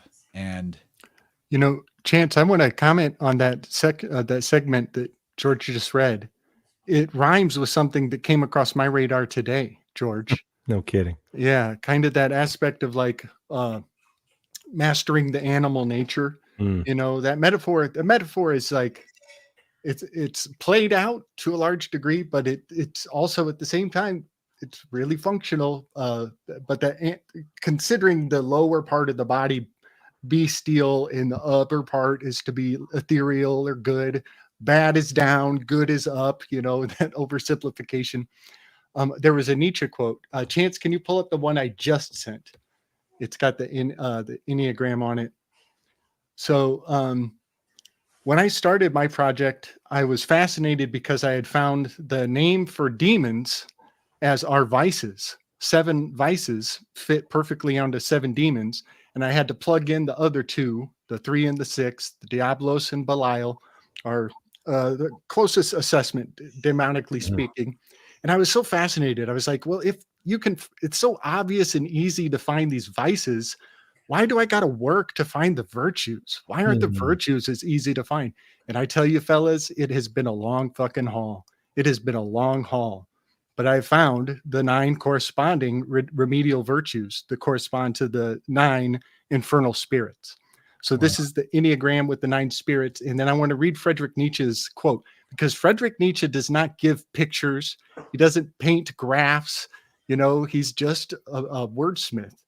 And he has said many times that somebody might try to come and systematize the system that I'm using. He said the system that I'm using. So I'm of the mind that the Enneagram was there behind the words. And it's just fun to see it visually in one big picture. So I'm just going to read this quote. In spite of all the value which may belong to the true, the positive, and the unselfish, it might be possible that a higher and more fundamental value for life generally should be assigned to pretense, to the will, to delusion, to selfishness, and cupidity. It might even be possible that what continues the value of those good and respected things consists precisely in their being insidiously related, knotted, and crouched to these evil and apparently opposed things, perhaps even in being essentially identical with them, perhaps. So this is my interpretation of that line from Nietzsche, and that is that the remedial virtues are indivisible from the vice that creates them. And so there's a saying that is true every time you look at the Enneagram, and that is that virtue is the tithing that virtue is the tithing that vice pays to virtue. Is that it? No, I'm sorry. I said it wrong. Hypocrisy is the tithing that vice pays to virtue. Hypocrisy is the tithing that vice pays to virtue. I would have to say that formula 9 times, walking around this Enneagram 9 times to run the formula to test if it's true 9 different ways. And I'm here to tell you, fellas, it is. This graphic right here is the map to eudaimonia. This is the house of the good spirits. All right. And they are inexplicably bound to their vices in these stations. Wow. I'm going to translate again, everybody. I think I may be the ultimate translator of Slick's rhetoric. It's simple. Buddy. It's called fuck Daddy. around and find out. It's called all of these vices. They're not you. And when you embody them or wish for them, you eventually find out that that's not who you really are. And it leads you to the virtue. Hypocrisy is the tithe that vice pays to virtue in each of these different binaries. That's what I'm saying. That's what I think you mean, right? Is that the concise summed up? That's yes. That's the thing. Fuck around and find out. That's what we're here for. That's why evil exists. That's exactly it, buddy. Like, for speaking from experience, I come on the internet and I start telling people about forbearance and pride. I start talking about Lucifer, this number 2. And the more I talk about it as though I have authority or command over it, the more I'm actually making a mental list of myself to be like, oh, I kind of do that a little. I need to work on that. So the more I give advice to people about these vices and these virtues, the more I'm actually doing self-work on a real subtle level to learn about, how does that comport into my experience? And so, yeah, all of the tithing of hypocrisy is of my work is slick distant has reflected back to me to be like, oh yeah, well, I'm actually kind of talking about myself if I'm not careful. So this is human nature too. Yeah, buddy. Yeah. It's a human puzzle. And all of this is symbolized in the Halloween monsters, ghouls, goblins, demons. So I'm going to get into a few of the things I want to bring up from this Kuhn book. Yes. We'll weave on them as we go. But dude, this is such a good vibe, Rant. Oh my God, it's amazing to be back. Yeah, especially with you two gentlemen. This is so fun. I'm loving this. Special occasion, dude. It's a big deal. It's a big deal for me. I'm so happy to be here. The dad strength. We all got it now. Yeah. The power. Somebody clip that. All right. So what I really know that George likes the book for this one reason, because of Old Man Shakes Fist at society, that he starts the whole book starts with this. Here we go. It's righteous indignation. All right. This is one of the best quick quotes, not super quick. Kuhn says, "It is not unwarrantable to predict that the time is not far distant when a world of more enlightened intelligence will be able to look back upon the present age, particularly in the Western area of civilization, and label it as the epoch in which the people celebrated a series of religious festivals around the cycle of the year in nearly total ignorance of their true significance. Certainly, whether or not this be the future's judgment on our present state of semantic nescience, it is to be presumed that if the departed souls of the sages of antiquity are in any wise in position to gaze down the corridors of history from their day to ours, they must register uncomprehending dismay at the sight of our ghastly misconception and utterly travestied motives in our commemoration of the great annual festivals their dramatic genius instituted round the year. Burn! Yeah. They must stand agape at the sight of our mechanical parade of holidays and the completely distorted spirit and elan with which we go through the perfunctory observance of one after the other in total miscomprehension of the original inspiration and signification of each in turn. It must afflict them with consternation to see how, in the case of every one of the cardinal festivals, a true sense of the meaning to be dramatized by the occasion has been overlaid by some outer, some material, or superficial reference that retains or conveys not the remotest relevance to the primal message. I mean, I think that's vertiginous. Vertiginous AF, bro. Yeah. I mean, and that's Halloween. And you know what? I'm not shaking fist. I like fun, but wouldn't it be great if we could also get this back into the collective consciousness, what it's about? So what it's about. And Kuhn, really his book goes through a lot of this pamphlet goes through a lot of the nuance in some of these ideas, but the overview of like what the ideas that are encoded in it are, if we're just going for the headlines, it's not that much to deal with. It's when he starts talking about the deeper layers of like what this means in the journey of the soul that he gets more complicated, but it's good. So what's Halloween? He says cardinal holidays. Cardinal is important. He says, this is another quote, "As a matter of fact, it stood as one of the 4 cardinal festivals of the entire year, embodying the significance of one of the 4 cardinal points of the zodiac, the 2 equinoxes and the 2 solstices. And these 4 were considered the greatest of all the ritual occasions in the years round." Wow. And then George has already brought up, hey, that why is it not on September 21st then? And that's because, and then so then we need to talk about like, well, what are these 4 cardinal points actually talking about? And I think a good quote to jump into for that is he says, "What has been largely lost out of the present astrological study is the fact that the zodiac was to serve as a pictorial or semantic representation of the evolution of man's divine soul as it swung round the repeated cycles of life in many incarnations on the earth. If his evolution was to be consummated by the development and final unification of the 12 composite facets of divine faculty through the total experience acquired in the run of the cycles, the process involved the generation of the 4 grades of consciousness, each in threefold organization. What the blueprint indicated then at the 4 corners of the zodiac was the generation successively of sensation, the first grade or form of consciousness at the September point, of emotion or form of consciousness at the September point. Sorry, the first grade or form of consciousness at the September point is sensation, emotion at the December point, mind in March, spirit in June. So to make that simple, he's basically let me try to just pare it down because I'm reading too much, but he's saying that this September equinox point is when this is symbolic. Obviously it's the fall, right? We're going into autumn. You have your little baby named with the autumn name in her name's beautiful. But the fall isn't about, he's not talking about the fall like original sin, you're bad. That's kind of where things have got off the rails in religion, is misunderstanding that idea. And he does such a good job elucidating why the fall? So let's not look at it like a fall, but actually like an incarnation. Carne is flesh. What do we do with these festival points? Carnival, right? They're celebrations of incarnation. So this one is the incarnation or the commencement of sensation, which requires a physical body. So Halloween is about being born into an animal body, a material body.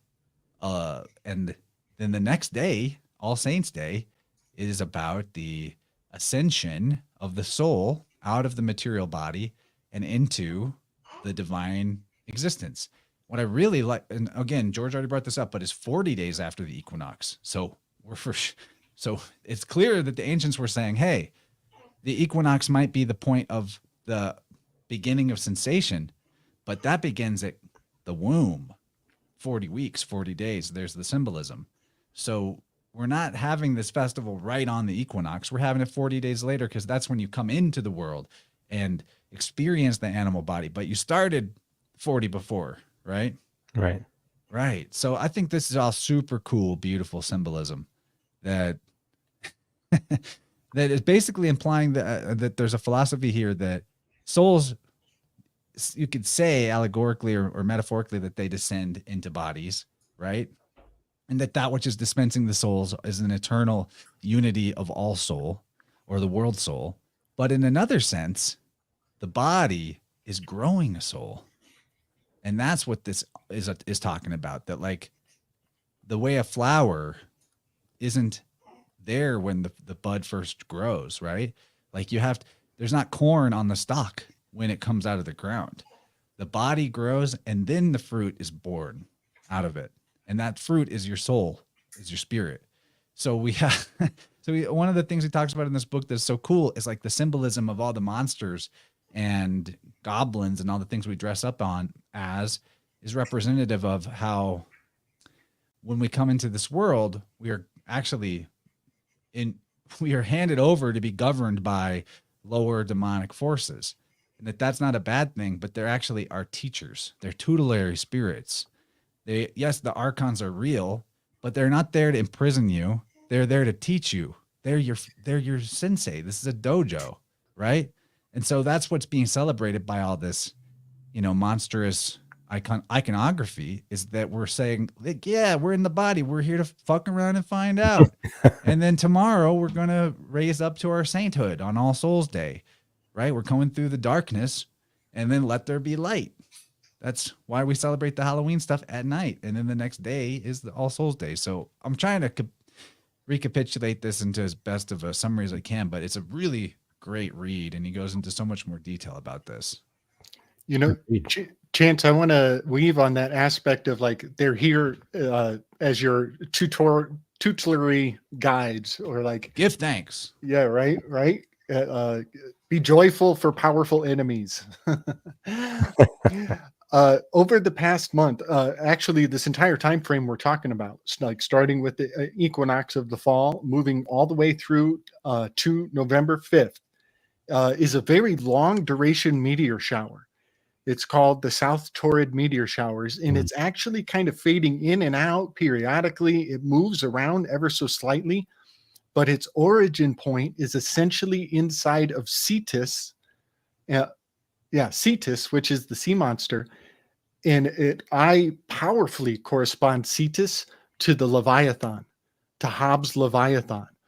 And throughout culture, all hundreds of years, the word hobgoblin is rooted in Thomas Hobbes' Leviathan. So when they say we have a hobgoblin in society right now, replacement theory is a hobgoblin of society right now. Well, that is in Spider-Man, the hobgoblin replaces the goblin. The goblin, yeah. Dang, bro, dang. So this, yes. So whatever the Cetus of a society is the designated monster that the king requires. The king always has to have a good bad guy in It's place. called the fool or the jester. Yeah, The buddy. fool is the king's foil. That's why fool and foil are the same word. Yes. Yeah. That's why in like the closest Roman equivalent, according to Kuhn, of Halloween is Saturnalia, where the king and the jester, or the king and the slave, switch clothes, right? And the fool has protection too. Like the fool, the jester has protection to even mock and ridicule the king. Because you gotta have it.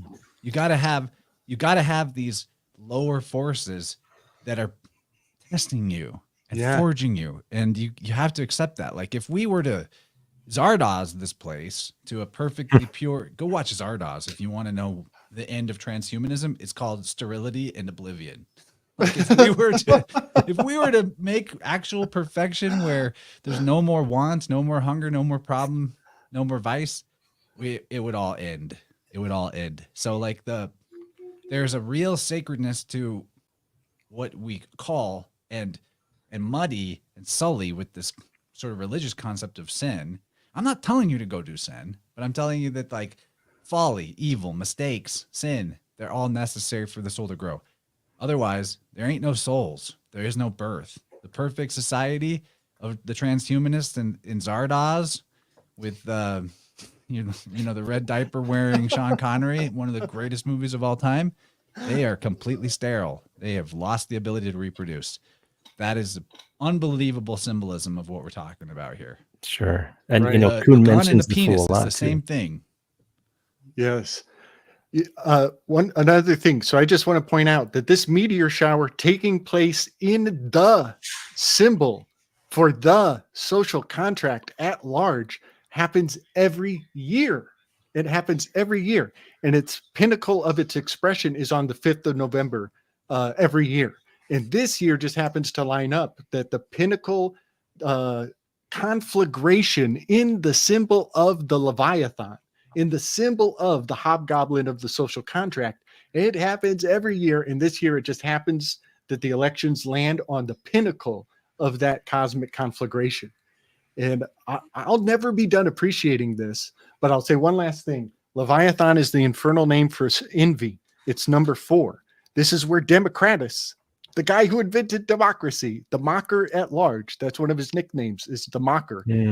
He's in this number 4 position. The 4th muse is the muse of comedy. Speaking of mockers and comedy, the man himself, Owen Benjamin, puts out a comedy special at the equinox of this year called Must Be Nice. Envy. Must Be Nice is the name of the special. Go watch that shit. It is hilarious. Dude, it's amazing. He is the comedian. He is Thalia. It's the guy. He's the only one left. And for him to use the title Must Be Nice he doesn't even know how tapped in he is. He doesn't even know the Enneagram. And he's using a banner of envy, the title of his production. That's amazing. That's amazing. Yeah, I got to see it live and it was hilarious. But seriously, go pay the $20 and watch their comedy special. You will thank me. It's so good. OwenBenjamin.com. Must Be Nice. Amazing. That's a free advertisement. Yay. I love Big Bear. Though. He's the shit. Also, Dylan's in the house. Hey. He asks, what comes first, Samhain or All Saints Day? And I don't know the answer to that, but this is a great, I don't know where I was at, but maybe in one of our Telegram chats, we were talking about like obscure letter swaps. Like we know LR, right? PB, those are obvious, but MW is a more rare one. But look how they spell Samhain. Yeah. It's SAM, but they say SAW. Right. So there you go. M and W, they can swap. Stick Right, that and in your pipe. the H kind of flips on the other side of the letter too, which is interesting.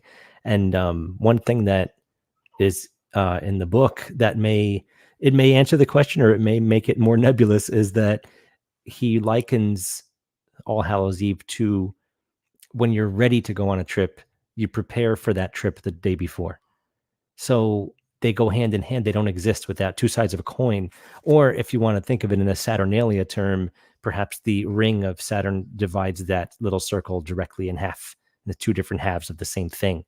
So I would hope that maybe they are all one thing, as opposed to them being separate things. Greeks, instead of calling things Eve, the Greeks had this word proeortia, in advance of the going out. Right. And proi is kind of the right before that in the same way. So yes, same word, same idea. I think, did we already answer Dylan's question? I had to go check my cheat sheet.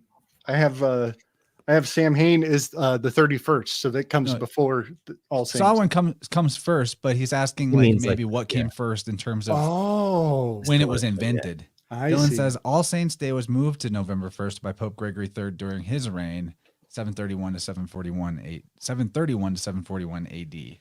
Okay, so what about Samhain came first? Yeah, but what about the Gregorian calendar switcheroo where we lost, 11 days or something? Dylan's on another level. He's like on the trail of who did what and when in the history of it. That is so hard to keep straight. Go to his Substack if you want Definitely. the goods. But I do like this part in Kuhn's work, talking about the 40 and how Samhain or Halloween comes 40 days after the equinox. He says, let me screen share it. I'll start screen sharing what I'm reading. That's better, right? Cool. Oh, that's not it. Okay. It was therefore used in semantic science, the 40, to intimate the involvement of soul or spirit in material embodiment, and thus came to represent the whole life cycle itself. For a cycle, or at any rate, the manifest arc of it, is just that period in which soul, entity, is moved into matter.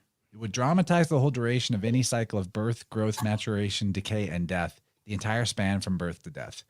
The ancient genius for festival ordination succeeded in introducing at least 4 periods of 40 days into the round of the year. This is where it gets important, taking the interval between September 21st and October 31st as the first of these. Second one is the period between Christmas on December 25th and February 2nd, Candlemas Day, or the festival of the purification of the Virgin from the corruption of a mortal birth. The third dates from 40 days begin before Easter to Easter morn, the Christian Lent. There you go. Yep. A fourth runs from Easter, taken as the spring equinox of March 21st, to the 1st of May, which latter date was of great prominence throughout all ancient traditional ritualism. It is probable that several other periods running from the 1st of a month to the 10th of the next month were taken as festival epochs. That's pretty cool. Yeah. And, learning. it's really interesting how he kind of stuffs things into certain spots in the book. You just have to read it straight through and really keep you on your toes, but he mentions the Fool a lot, as you had mentioned the Jester earlier. And it seems as if he puts even more importance on the card than I had. And I had read this book maybe 2 years ago and 3 years ago. I skipped last year and I read it again this time of year, this year. And it seems to put a lot of importance on what we could call the leap of faith of the Fool going over the hill, the Fool placing himself on purpose into the mortal world from up high. And maybe we can, all embody that, because much like Indigo seems to have given us her name, there are choices that maybe are out of your control but are necessary. And maybe respecting that during this time of year could be one of the most important ways to head into these, in quotes, darker times, or colder times at the very least, depending where you live. Of course, the sky gives us the information, but it's a really valid thing. The fool just keeps coming up all the time.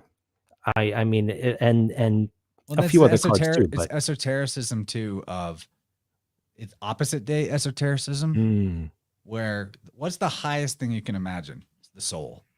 Well, what's the lowest thing that we mock? The fool, right? So it's the classic inversion that you got to get up to get down. You got to get down to get up. Right. And I'm pretty sure it's a 100-day count from the fall equinox to the new year. And that's kind of interesting because FOOL in reverse is almost 100F. Yeah. And so it kind of has that 100 encoded in its countdown to the new year. Cool. I like that one. Well, check this one out, Gabe. About I'm only going to read this just for the vertiginous burn of it. All right. So talking about Saturnalia, Epiphanes, regarded as a very unreliable purveyor of the truth, the Christian historian Epiphanius, from the Codex Marcianus, states that Christ was born on January 6th, ding ding, 13 days after the winter solstice, which the passage affirms the Greeks, whom he calls idolaters, celebrate on the 25th day of December with a festival which is called Saturnalia by the Romans, Chronia by the Egyptians, and Cacalia by the Alexandrians. The passage dates the 25th as the day when the division takes place, which is the solstice, and that the Christ, born then, was incarnated among men on January 6th, 13 days thereafter. The 13 days were ordained, it is stated, in the cosmic plan from the fact that, quote, it needs must have been that this should be a figure of our Lord Jesus Christ himself and of his 12 disciples, who made up the number of 13 days of the increase of light, end quote. And there's Kuhn, he says, it seems pertinent to say here that what needs must have been is just the product of folly and a travesty of truth that result whenever structures of symbolism and allegory are put into the hopper of credulous literalism and are ground out into the pan of alleged history. I read that my exact God. quote to Petra right before we went on. It's exactly the thing I read her. I love that quote, dude. I feel like I just heard the doctrine of needs. Oh, Needs must have been. Yeah, dude, you just did. It's called needs must have been is the words he used. wow. Okay. Epiphanius used. Okay. So cool. And guess what? What's happening with this doctrine of needs is a bunch of rumor and conjecture being purveyed as truth about alleged rumored existence of somebody that nobody has any actual fact or a reality truth to. Right. The Occam's razor is like, clearly Occam's razor would say that all of these miracle stories are allegorical to this cycle of festivals and the wheel of the year. Very simple, very, very lump it all together. Great. Yeah. But then we have, needs must have been comes into the picture. And now all of this rumor and speculation spirals out of control and no one can even agree the fictional character's birth date. And we're fighting over something that's like pointless to fight about. You know what I mean? Yeah. And then history. And then voting. Right. What's voting all of a sudden? Hold up. Papirophiliac. Thank you for the super chat. This is so generous. Thank you so much. Give The thanks. Diaper Fund. Thank you so much. We love you. Oh yeah, It's this really, is, really generous. Appreciate it. Love all y'all for being here, but the super chatters, y'all are the star. Big time. Dylan Yeah. says that Epiphanius' name is like saying, I'm above Epiphanes shining. Right. The egg shining above. There's the Aegon again, y'all. It's all that crazy North Star shite. All right.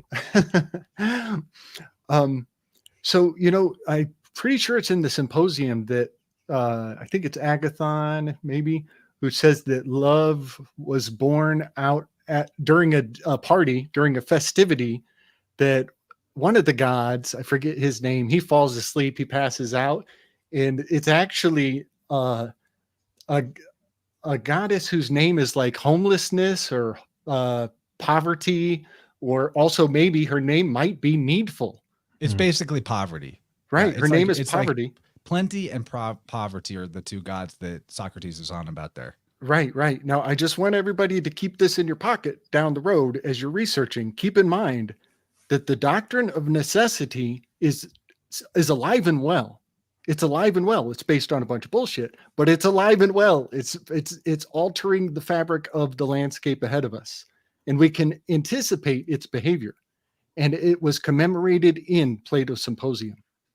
What is born out of necessity.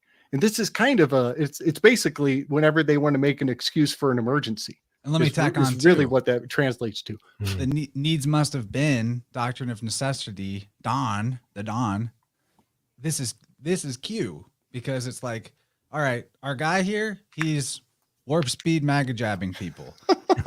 he's a full on megalomaniac. He's hilarious and he's great. And I'm into tariffs. And there's things he says that I would love to see come true. And I would be happy as can be if the country did well and because he won. Or not because he won and they painted on him, right?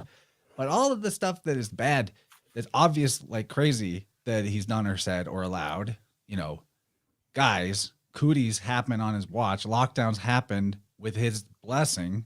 Give me a break, right? But it must have been that he's playing 5D chess. When it's convenient, he's a dupe that doesn't know what's actually going on. Right. And when it suits the hero story that they need for their savior figure, then he's behind the scenes actually making deals that, that's why it looks like he's doing shady stuff on the surface, because it's 5D chess. I hope you guys get it. It's like whatever you need, whatever needs must be, will supply the very not simple answer to complicate things. And there's no truth in it at all, but it does make us feel better about our hero figure. You see what I'm saying? It's the same deal. This is Messiah 101, is this doctrine of necessity that Gabe has dug up. It's brilliant. I'm so into this. Yeah, we talking about rocket ships or presidents? What are we talking about? Yeah, I'm tripping that it's an acronym for his name. And many other dons, that's the mafia. That's the mafia. It means Lord. It means Adonai, Lord. Totally. Messiah. Excuse me. That's amazing. Acronyms are the truth. George, can you go to the end of this, or do you have it in a PDF at all? Yeah, I have it. Can you word search this for us? No, I am holding the book. Okay. Do you know the section do you have the section where he talks about the witches and basically being knowers or gnosis? That's near the end. If not, I can just put it up in the word search. I don't have the exact spot. I can scan. I might be able to find it quickly, but if you have it right now, go for it. Well, I just wanted to let you talk. Oh, yeah. I think I do. It's section 43, the three witches. Right. Mine's called the Witching Hour. I don't know if it's the same thing. Oh, three witches. Okay. Yeah, section 43. I don't know if it's organized like that or not. No, in the PDF it is. No, it's not for me. I'm not catching it quickly. Tell me what words are near it and I could find it. The three witches is the header. Right. Is it right from there or is it somewhere inside? Because I'd love to read. I love reading. It's so much fun for me. Yeah. It's like page 23 out of 33 in my PDF. It's going to be about 2/3 of the way through. The header of the section is the three witches. Halloween is Witches' Night also. It seems definitely that this eerie character of the witch who plays so just read from there? Yeah. Sure. Okay. Yeah, those two paragraphs would be really good. Or Yeah, even to go into the Macbeth paragraph. Well, we do go into the Macbeth thing, don't we? And, before I even start there, I think it's worth mentioning that birth is mentioned in Macbeth also. Take us through the three witches and then the Macbeth section and the breath section. So that's going to be about a page altogether. I want all of that in here. Yeah. Let's do that. I'd love it. Real quick, I want to mention the headdress of Necbet is as a vulture and a cobra on a Wajed headdress. This is the pharaoh's headdress.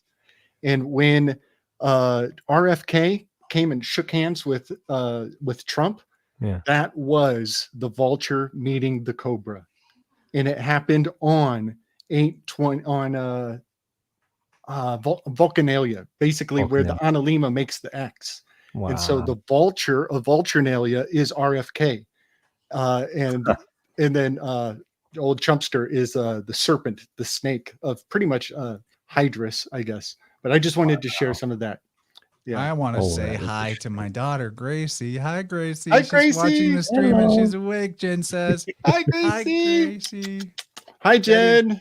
Daddy loves you, Gracie. You're a good baby. Big You're going to be hugs. so smart with this education. Who needs Oh school? man. It's we're in, man. Yeah, keep in mind that the three witches being the number 3 of the 3 weird sisters here certainly is a very important aspect to all of this. And Macbeth can certainly elucidate a lot of the The 3 wise men, yeah, right. same thing. There's a lot to it, and certainly would make you think that somebody very, very special wrote this. So the 3 witches. But Halloween is Witches' Night also. It seems definitely that this eerie character of the witch, who plays so prominent a role in the festival's witchery, is one of those dramatis personae of arcane mystery representation that is to be, so to say, read in reverse meaning, outwardly of an unbeautiful aspect and character, aged, semi-evil in influence. The character is probably not at all on the negative or sinister side, but on the contrary, personalized the divine soul itself.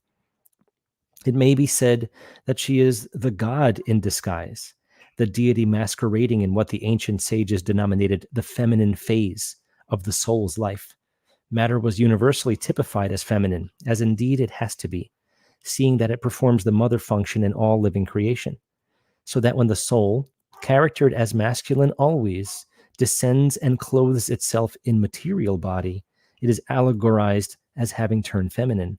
It has put on its earth mother's robes. That the witch, however, is intrinsically masculine is to a degree proved by the derivation and etymology of the word. It is from the same stem of Anglo-Saxon background which gives the German wissen, to know, in our words, wit, wizard, wise, and others. Here is a clue that cannot be ignored or slighted. The personation represents the knowledge constituent in man's being, and this cannot be aligned with the body. It must go with the soul, and soul is masculine. In Shakespeare's Macbeth, the poet, who was steeped in esoteric lore, gives us the eerie scene of the 3 witches dancing around the fire, burning under the cauldron of hellish brew, a steaming, seething concoction of all things connected with dark night and dark moon.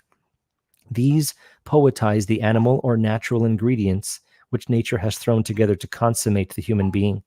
But around the fire dance the 3 witches, and it seems indubitable that they represent the 3 component elements of the knowing, or king, as Dylan has let us know what that word means, principle in man. Which Ken is to know. Exactly. Which in Hindu terms the Atma, Buddhi, Manas, but in English are the spirit, soul, mind. The Godhead was always given as Trinitarian, as Hecate as well. And man himself embodies a divine trinity, an exact replica of the cosmic trinity. And what a vivid representation of our human life this scene draws. In us, the dark, sinister forces and elements of the lower bodily life are stewing in a ferment, are seething in constant agitation, as sense and emotion embroil us in the heat of their hot blood and passion. All the while the triform soul circles round and round, in cycle after cycle, as incarnation brings it again and again down to flit about the bodily fires of lust and sensuous life. And I would love to throw in that if you are a true Shakespearean actor, which I certainly don't know much about in the grand scheme of things, Hecate was pronounced as Hecate. It was a disyllabic pronunciation, not 3. They removed the 3 for this on purpose, perhaps.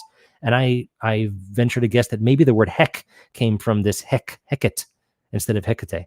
And I'll add, this is the most, I think, important point of the section, is that witches represent knowing. The word itself is derived in a similar etymological train of intent as gnosis or Gnostic, which is probably why the witch has been boogeymaned, because it represents knowledge. It represents wisdom. Sure. I mean, just like pharmacopoeia is made a scapegoat and like herbalism is associated with witchcraft, when the greatest blessing of our entire pregnancy came through herbalism. There's nothing evil about it. And knowing, oh my God, Kyle sent me like a videos all the time of his little boy Davide and the plants that he knows as a 2-year-old. I'm like, this is a sage, right? We even call the plant sage, right? Sage, right? So my point is, there's a lot of inversion that's gone on, And even the concept of the witch, yeah, we look at it like a spooky, evil, bad lady, right? But it's actually a masculine, wizardly Gandalf figure was the real intent behind the idea. Originally. Potentially, I agree. And also very often green, which could easily represent the fecundity of spring. It's not really a bad thing in any way, right? Mm-hmm. So very interesting there for sure. I want to throw in the mix here that, like you were saying, Vissen is a knower. I myself underappreciate the divide between church and science constantly. And in German, the word for science is Wissenschaft. Wissenschaft, yeah. And so I think in science means sciere, Latin to know. Right. So the Wissenschaft could be in a more superstitious mentality. The Wissenschaft, the science, would be the witches, right? Those who are renegades of the church. These knowledge holders are the Wissenschaft. And then one more thing, you mentioned green. They have the sight, vision. Right. They can see. We got one that can see. Totally. I just want to. There's a Halloween movie. They live. Let's do it. Right, man. Yeah, we should. I just want to throw in the mix the witch from Wizard of Oz. She was the embodiment of Artemisia and absinthe. And when they poured water on her and I'm melting, that is literally a louche ritual. When you pour water onto the sugar on the screen that goes into the absinthe, it releases the oils and it off gases. And so when they melt, the other witch is good. Right. Only bad witches are ugly. The pink witch, the Verizon pink witch was good. The collectivism pink witch. All right. I just wanted to throw. But no, the reason why Wissenschaft is the witches, is the science. That's the word for science, is because science is a seance, y'all. I keep telling you, science is a seance, but it's a socially acceptable, refined derivative of a seance. And that is because what we're doing right now, we're taking a dead man's corpus, we're taking a dead man's body corpus, and we're reanimating it, and we're putting words in his mouth so that we can reflect on his achievements, this man of renown. So let the seance commence. And also witch is hex in German. It's basically the same word as six or sex. Yes. Very interesting and that's in this book, by the way. I just saw yes. I'm glad you brought that back up, because in Brazilian mystic arts, it's called Axé. What you were saying about Heka in Brazilian is Axé. And it's just so beautiful how it's the same essence. Yeah. Even phonetically, it is the same essence. And so, what they call Heka in Brazil, it's Axé. And we all got the same word. It is. Yeah, buddy. SHK, all interchangeable. Eka, Axé. That's when it's that simple. It's like, Yes. Oh, and also make a claim, but it's like the same word. I also just want to mention the number 6. We are talking about eroticism and Hecate in my system. It's all there. There's great weaves on the 6 and the Hecate and the moon that follow this part in the book. Go listen to the audiobook, Gabe. You'll like this one. Sorry I didn't put you on a tip before, but you're always prepared. You don't need it. I hear some baby coos. So how about, and which is great and beautiful, but how about I just read this next section? We'll knock it out.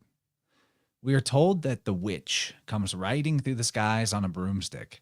Symbolism probably has a deep message for us in this device of semantic fancy, since it would seem to mean that the knowing principle, which all scripture says does come down out of heaven, was the gift of the divine fire of the gods to mortals, the Promethean fire, and was itself emblemed by the element of air.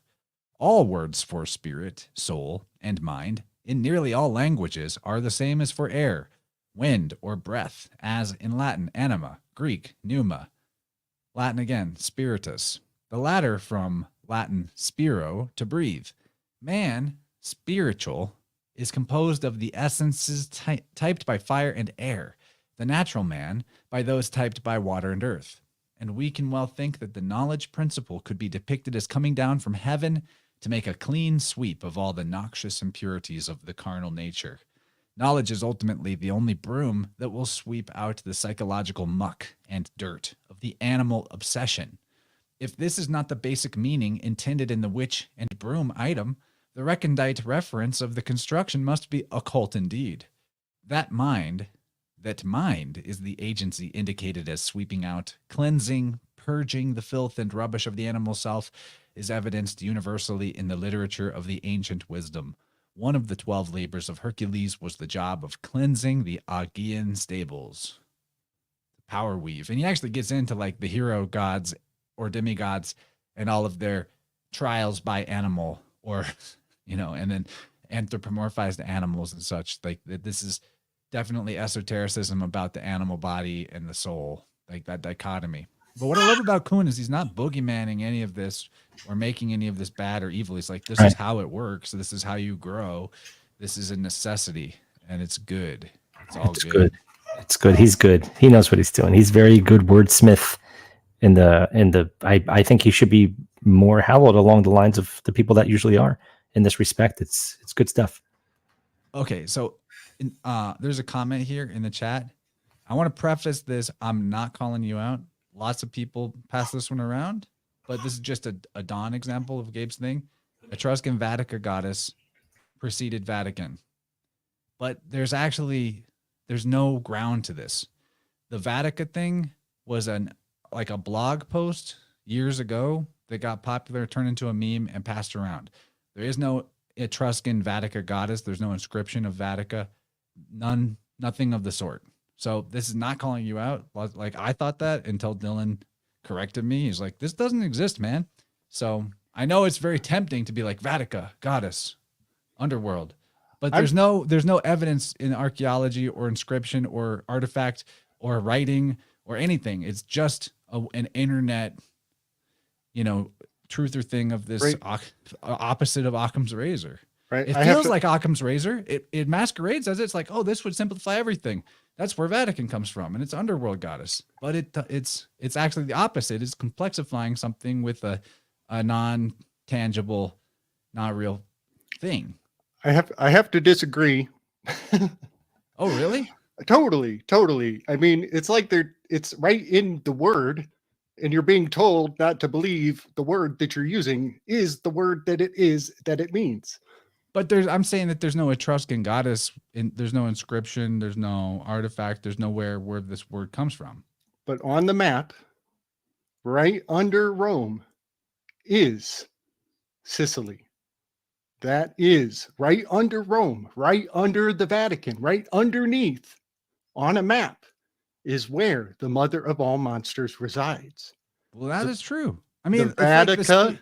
The spirit of the idea is true. I can get behind that. The spirit of the idea is true. It's just this telephone game of that particular thing is not itself. There's no receipts. There's no receipts is all. Exactly. That's why you need Slick Dissident on your team. Well, that was a pretty awesome slam dunk. I'll give you that. Yes, the mother of all monsters is directly under the Vatican, and you can't rearrange the map. First-hand source. Okay, well, I want to know about this. If you actually have a source on this, great. Because like I tried to chase this down, I got a little obsessive about it, and I could not find a receipt. And I was like, must be one of those things.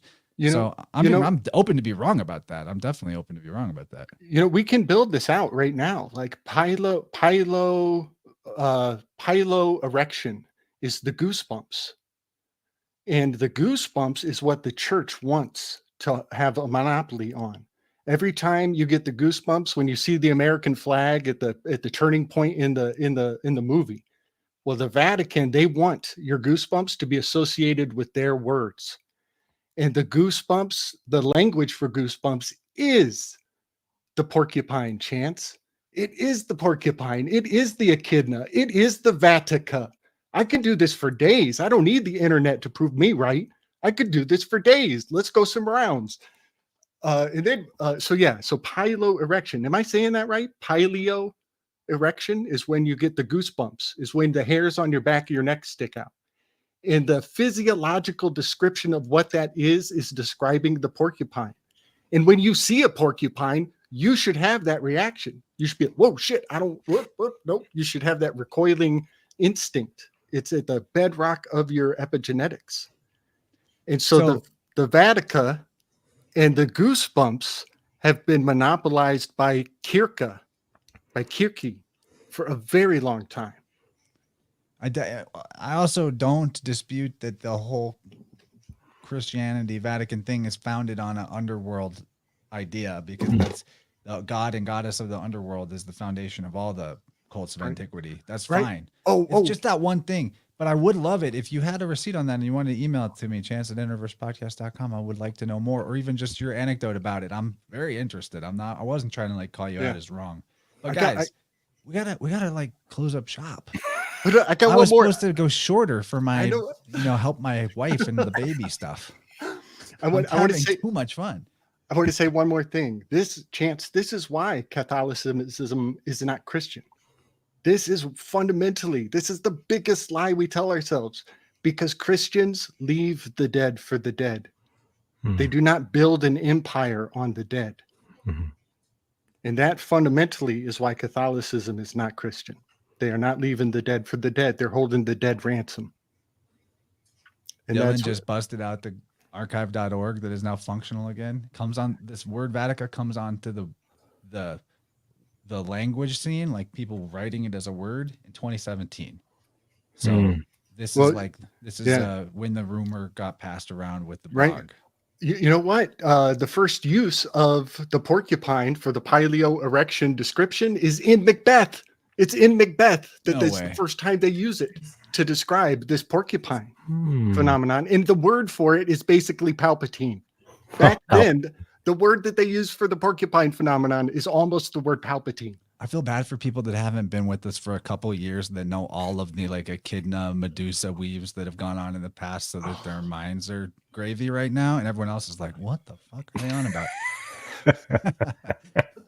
It's amazing. I don't have time to translate this shit. And let's not miss that echidna has the DNA in her name, right? The DNA, and she's the missing link between amphibian or reptile and mammalian genetics. Yeah, I could go all day about the Vatican. Okay, hold on. What I just said something about Christianity would never build an empire on death. But I just want to weave this into Halloween, y'all. Think about how transgressive Halloween is against that maxim of the Christ. Leave the dead for the dead. Folks, I don't care if you're Christian or not, you're going to need that advice going forward in this day and age. This day and age, you're going to need that maxim, and it's going to serve you well to leave the dead for the dead. I'm not talking about the people you love.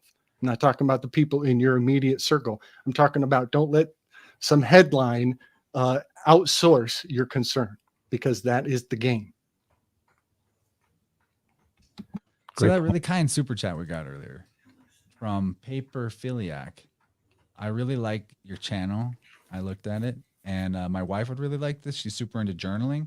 Cool. So people that like paper, they like planners, they like journaling, they like the tactile feeling of cool media that's physical. Maybe this would be a fun channel. Maybe it gives you some looks cool ASMR vibes or whatever. But thanks for that super chat. I want to shout you out a little more. That was really kind. Now, one more thing. I got one more on Vatican. But if you go, Gabe, if you go to the link that Dylan just produced from archive.org, which captured the blog post that I was talking about, which is from, I guess, a website, Ancient Pages, and you go look at that, you cannot go look at that without agreeing with me that it's a distasteful, boogeyman, dark history of the Vatican. Like just looking at symbolism with no knowledge of what it actually is about and saying evil, bad, boogeyman, make the cross fingers. And that's where this whole Vatican thing came from online. If there's some truth to it that's hidden behind closed doors, cool. But there's not, and there's lots of artifacts that are in private collections more than out in the public to be seen. So I could grant that it's possible, but I'm getting hung up on it. I just I just don't want to do this dissemination of errors, based on games of telephone. I can't stand it. Like it's all I see in the content I used to like. And like the more I kind of start to become like, I got to chase down the leads and the receipts thing. I can't even listen to people I used to like anymore because they're doing it too. It may be well-meaning, maybe not. Yeah, anyway. Man. Yeah, I hear you. As far as I can tell, the porcupine and the echidna thing is serving as a warning. I mean, it's serving as a legitimate warning of a totem nature. You know what I mean? And I have no sympathy for the Vatican whatsoever myself, whatsoever. But I know that everybody needs a designated bad guy, and that bad guy is pretty played out. That's a great bad guy. Yeah, great. That's what the archons are for. I think we made that clear. Enjoy your archonic frivolity tomorrow night, everyone. George, you got any closing thoughts and stuff to promote? I know you're back in the saddle as well. Oh, after certainly. your dadcation. Right? No, definitely. I got some pretty cool interviews coming up. I got a few interesting ideas I want to flesh out, as I often do on the show. And if you haven't heard of me or want to check my stuff out, the name you see is what you got to look for. Third Eye Edify. I'm everywhere you'd expect. And one of the guests I'm really excited about is going to be my wife, Petra. I'm going to have an episode, possibly a 2, maybe even 3-parter on the concept of rituals and how even people that think that word is very bad do them all the time and they don't even realize it. And I'm not talking about brushing your teeth and stuff. I'm talking about a little more serious stuff than that. And I might have a few time guest, Spiro, my good friend. Yeah. Right. And this leads right into everything we just talked about, but I think if anything, we're not telling you, and I think this is something that we didn't really say, and we probably should. We're not telling you to not do Halloween. We're not telling you that you have to call Christmas, whatever. I can't even think of it right now. Oh my God. But you can still celebrate these things and do what you did growing up, but you have to spiritually embody them for what they really are. And you need to look up. You need to accept that we have something above that tells us things, and that we base most of our rituals throughout the year on that. If you only do that alone and don't even worry about reading this whole book or even listening to half of this conversation, I think you will find, suddenly your life might actually feel a little more calm, and you might not think that the world is in dismay. Little things can change your life very easily. And, solstice. You can call it Christmas, solstice, whatever you happen to do. Tree, no tree, gift giving, gift making. Little things add up to a lot, and be happy because everything really is very good. Everything's going to be good, and it already is good. Good is what it is. Yeah, what I would add to that is celebrating Halloween's fun. I'm all about fun. I'm on mission fun all the time. Everything can be fun. But also, I'm going to teach my daughter that these monsters and the scary, spooky stuff represents how there's darkness in the world, and it can be scary, but that it's there to strengthen you and test you and build your soul. So give thanks for the darkness. The greatest, I have to go through this all the time in biofield tuning sessions for people who have thought that they have developed an immunity to other people's bad energy through their avoidance and aloofness and their walls that they put up. When in fact, what they've done is create a life that is reduced in its potentialities because they think they got to do it alone, or they think that there's only this small bandwidth of life that they can let in that's safe. The best protection from the dark, from the evil, from the scary, from the bad, from the sad, from the mad, and everything else is accepting it. Those bullies in your life that you remember or that you run into, I know it's not the easiest, but you meet them with kindness and acceptance. It's very hard for them to keep being a dick to you. And if they really want to keep being a dick to you and you keep meeting them with kindness, that's so much more effective than ignoring and being aloof. Because they know they're affecting you when you go to ignoring and being aloof. They're like, you can't take it. She can't take it. But you meet it with kindness, gratitude. And if they really want to stay in that vibe of bad guy, good guy, they'll probably have to go find somebody else, and it's more effective. So just be aware, that's the meaning of this season, is we incarnate into this world of trouble and turmoil so that we can become the enlightened souls that we already are, so that we can find our inner light amidst the dark and go, wow, I'm whole. No matter how crazy it is around me, I never lost my wholeness. And I just had to go through the experience of forgetting my wholeness to find it again, because that's fun. It's called a surprise. Just like the birth of a child or the pregnancy moment where you realize you have a baby coming. Surprise. Anyway, I'm done ranting. This is awesome. Yeah. Kim's right. This was a wonderful experience. Wonderful. Thanks for crushing it, fellas. So I got a couple shows coming up. Tomorrow, I think I'm going to be on one-on-one, and he never tells me if I'm going to be behind the paywall or on the public side. So we'll find out how that goes.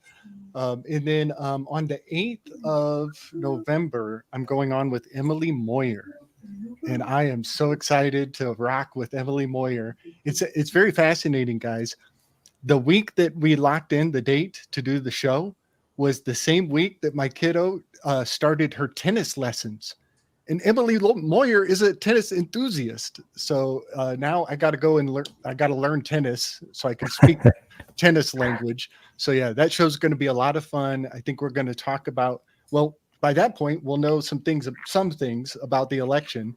So it's going to be a fascinating little topic. We're going to talk about the Austin smiley face killers and all kinds of wild stuff. So come check us out on Emily Moyer on the 8th of November. All right. And hit me up for biofield tuning. Chance at InnerVersePodcast.com or InnerVersePodcast.com/sound-healing. Typical new herbs, InnerVerse coupon code. Get your magic medicine. There's lots of other ways to support the podcast. And thank everyone that does. And wow, it's good to be back. I feel better than I've ever felt. And I think this was the fun we just had is pretty good evidence of it. So hope we can do it again soon, gentlemen. I know Me Gabe's too. always down, and George, we'll definitely see you soon. Please. Thank you so much. Yeah, Papa. 3 in the air, right?